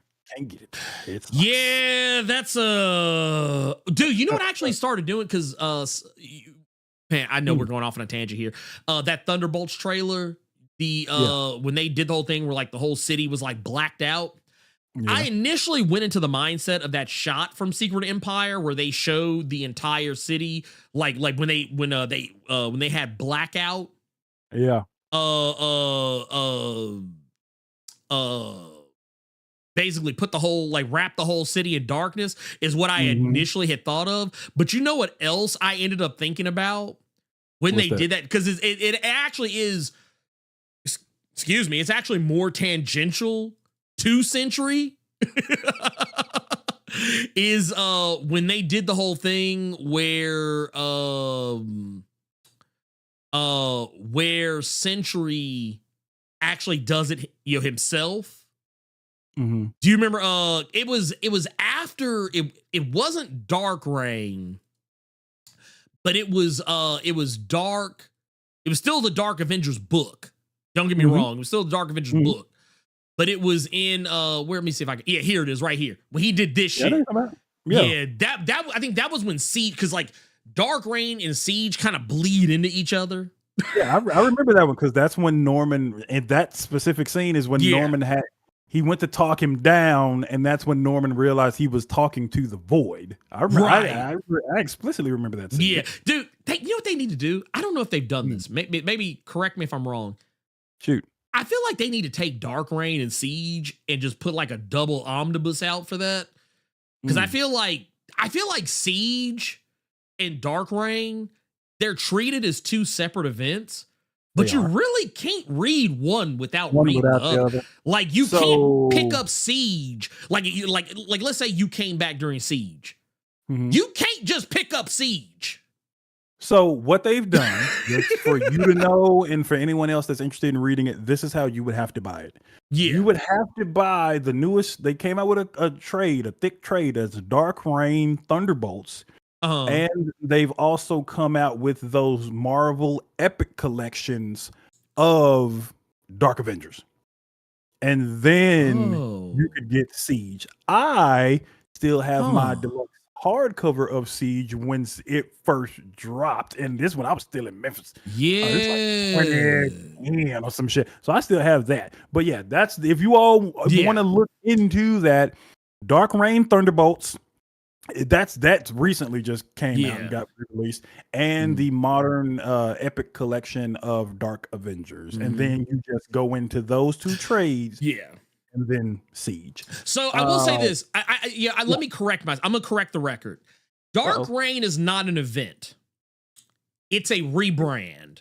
It's like one word on the doom. It's like one word on the doom. Yeah. It's like because to be fair, I will be fair here. There is no actual Dark Reign title.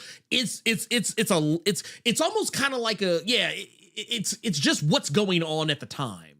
And Siege is the fallout of it's basically the we changed the Avengers.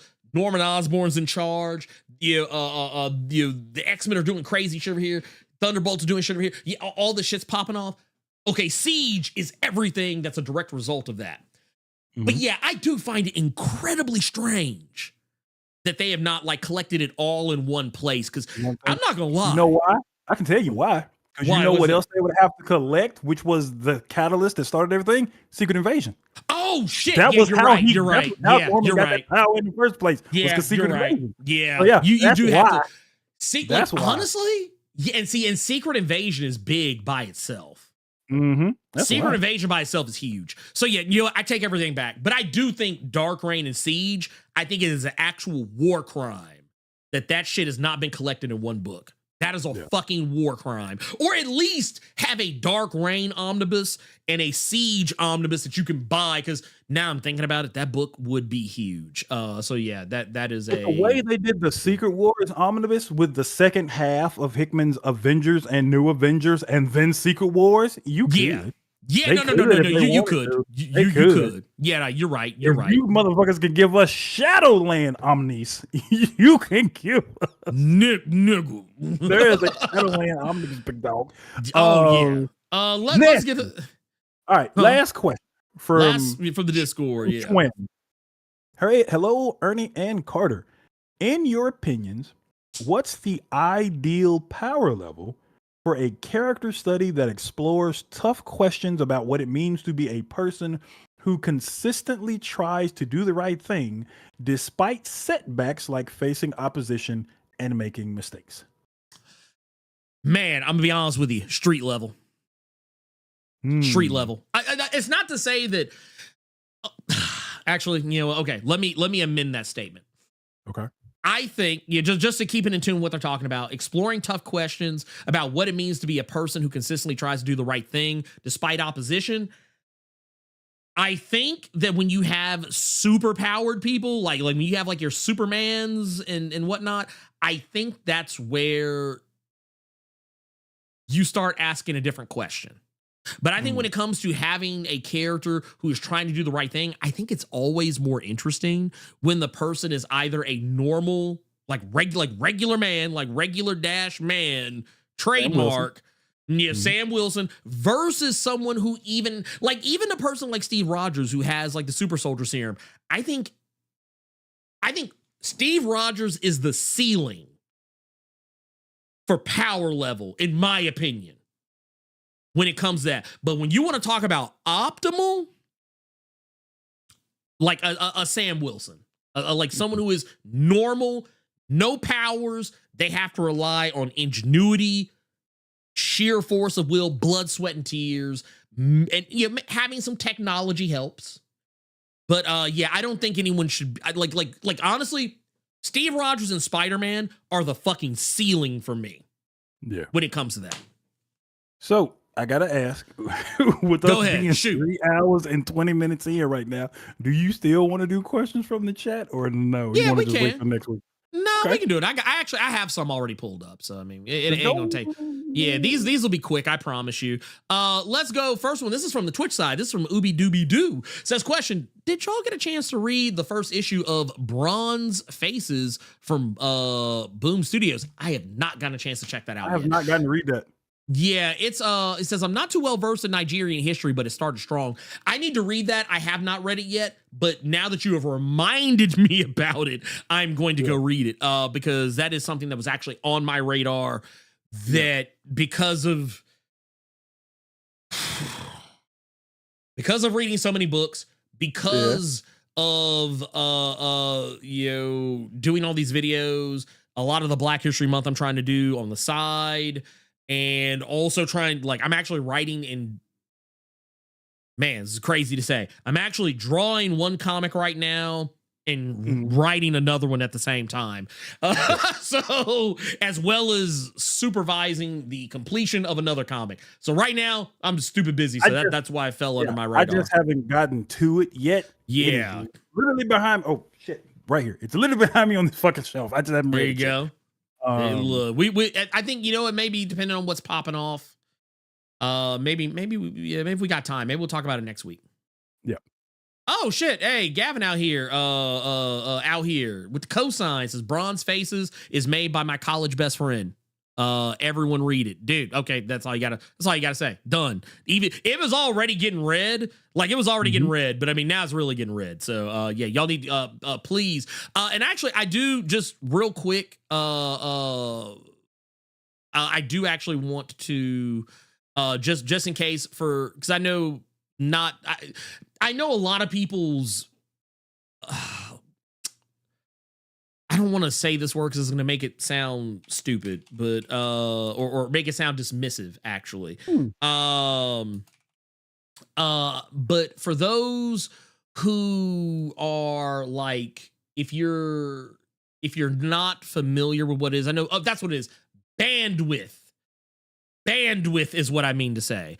I know a lot of people's bandwidth is not wide enough to see some stuff that's outside of Marvel and DC, but I believe this is the comic right here. Highly recommend y'all go check it out because, like I said, I saw the cover. It immediately had me just off the cover alone. But I will definitely say, yeah, please go read it. I'm gonna do my due diligence. I'm gonna try and actually read it. And maybe possibly try and get a video up out of it.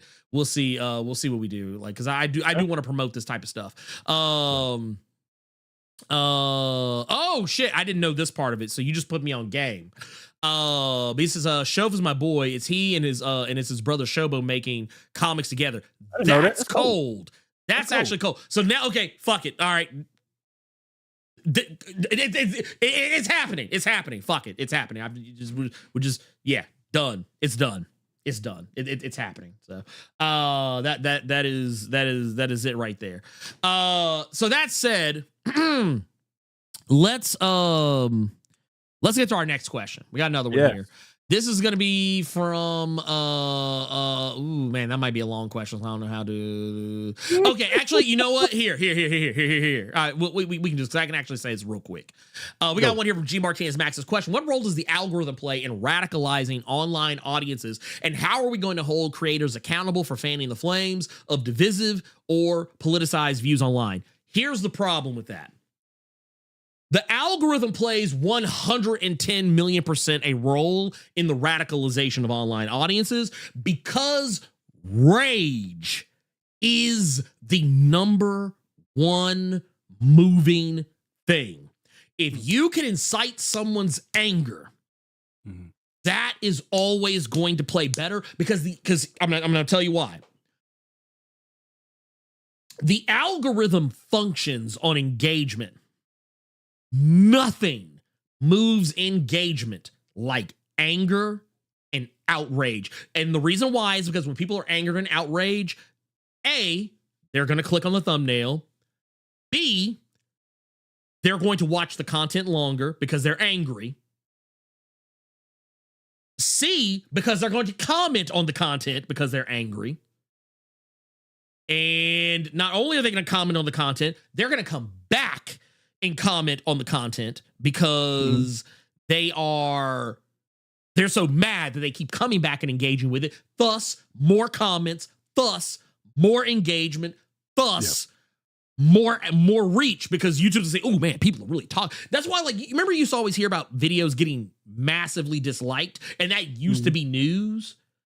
People stopped reporting on it because despite the fact that these videos were, the most disliked video in the history of YouTube, the videos will still have millions of views. Meaning that it didn't matter. It was being engaged with, so it doesn't matter. So the way that we have to hold creators accountable, you can't. Because it requires organized effort and nobody's going to do it. Like, for me, this is why I say do. And this is for everybody.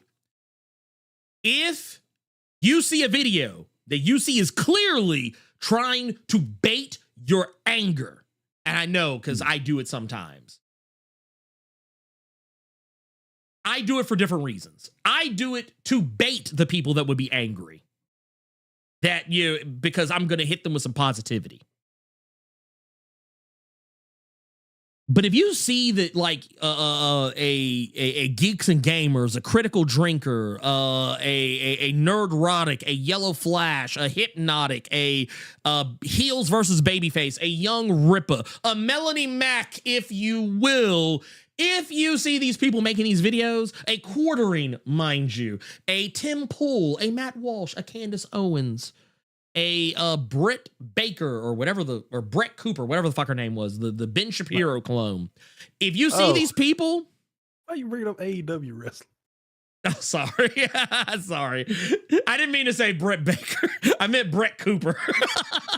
But no, if you see these people, these bad actors, or any other bad actors for that matter, hit them little 3 dots next to the video. Do not recommend channel. That's how you combat that. That's how you combat that. And support positive content. Support positive content. That is how you do it.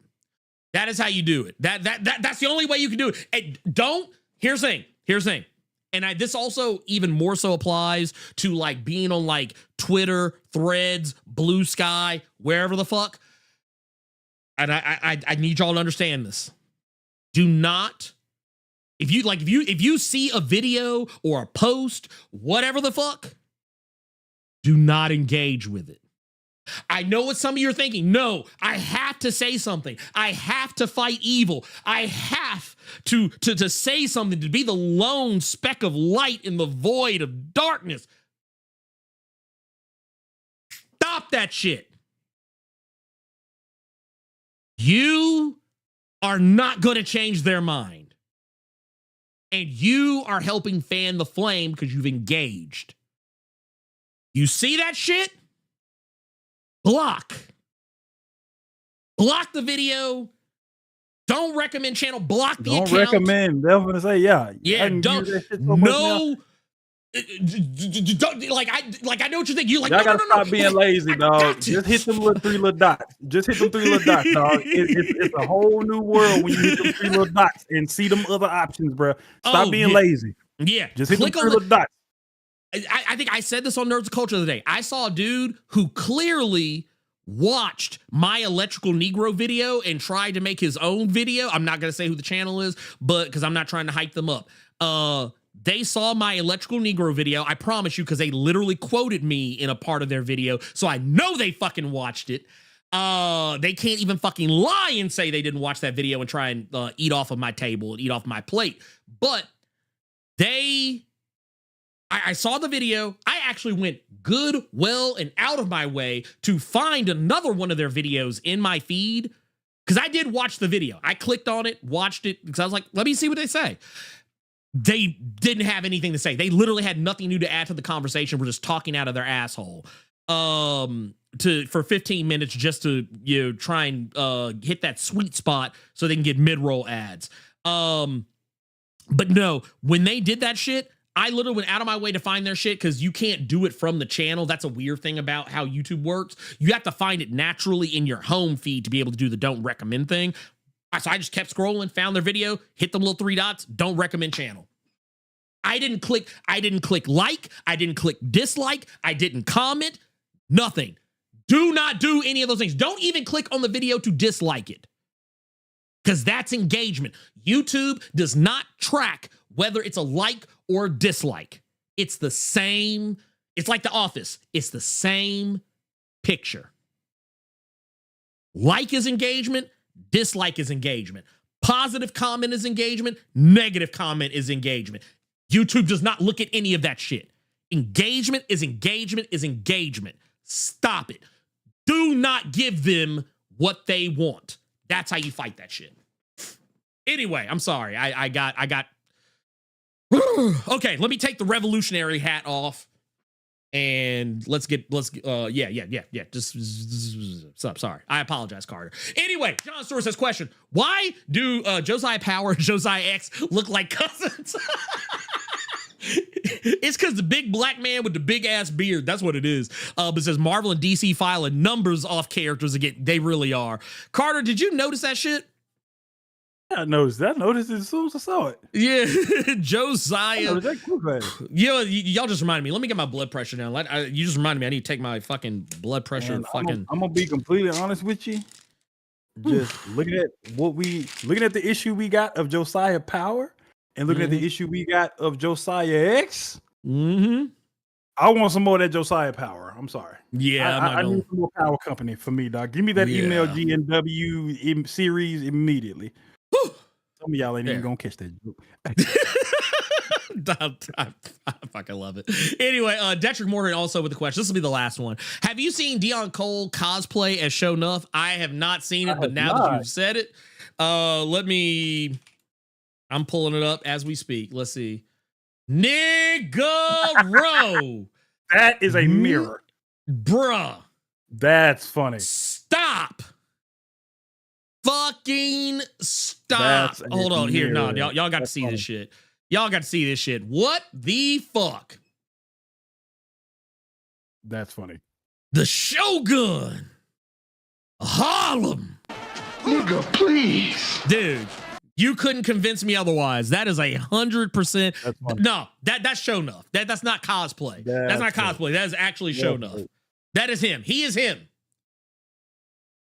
He is him. Anyway, that's it. That's it. That's all I got. I ain't got shit else. Matter of fact, that's the end of the show. I don't even have any announcements to make. Yo, Carter, I don't care if you got something to say after. Just fuck it. We done. Anyway, thank you all for coming. God bless. Good night. And Donald Trump, you can go to fucking hell. Bye.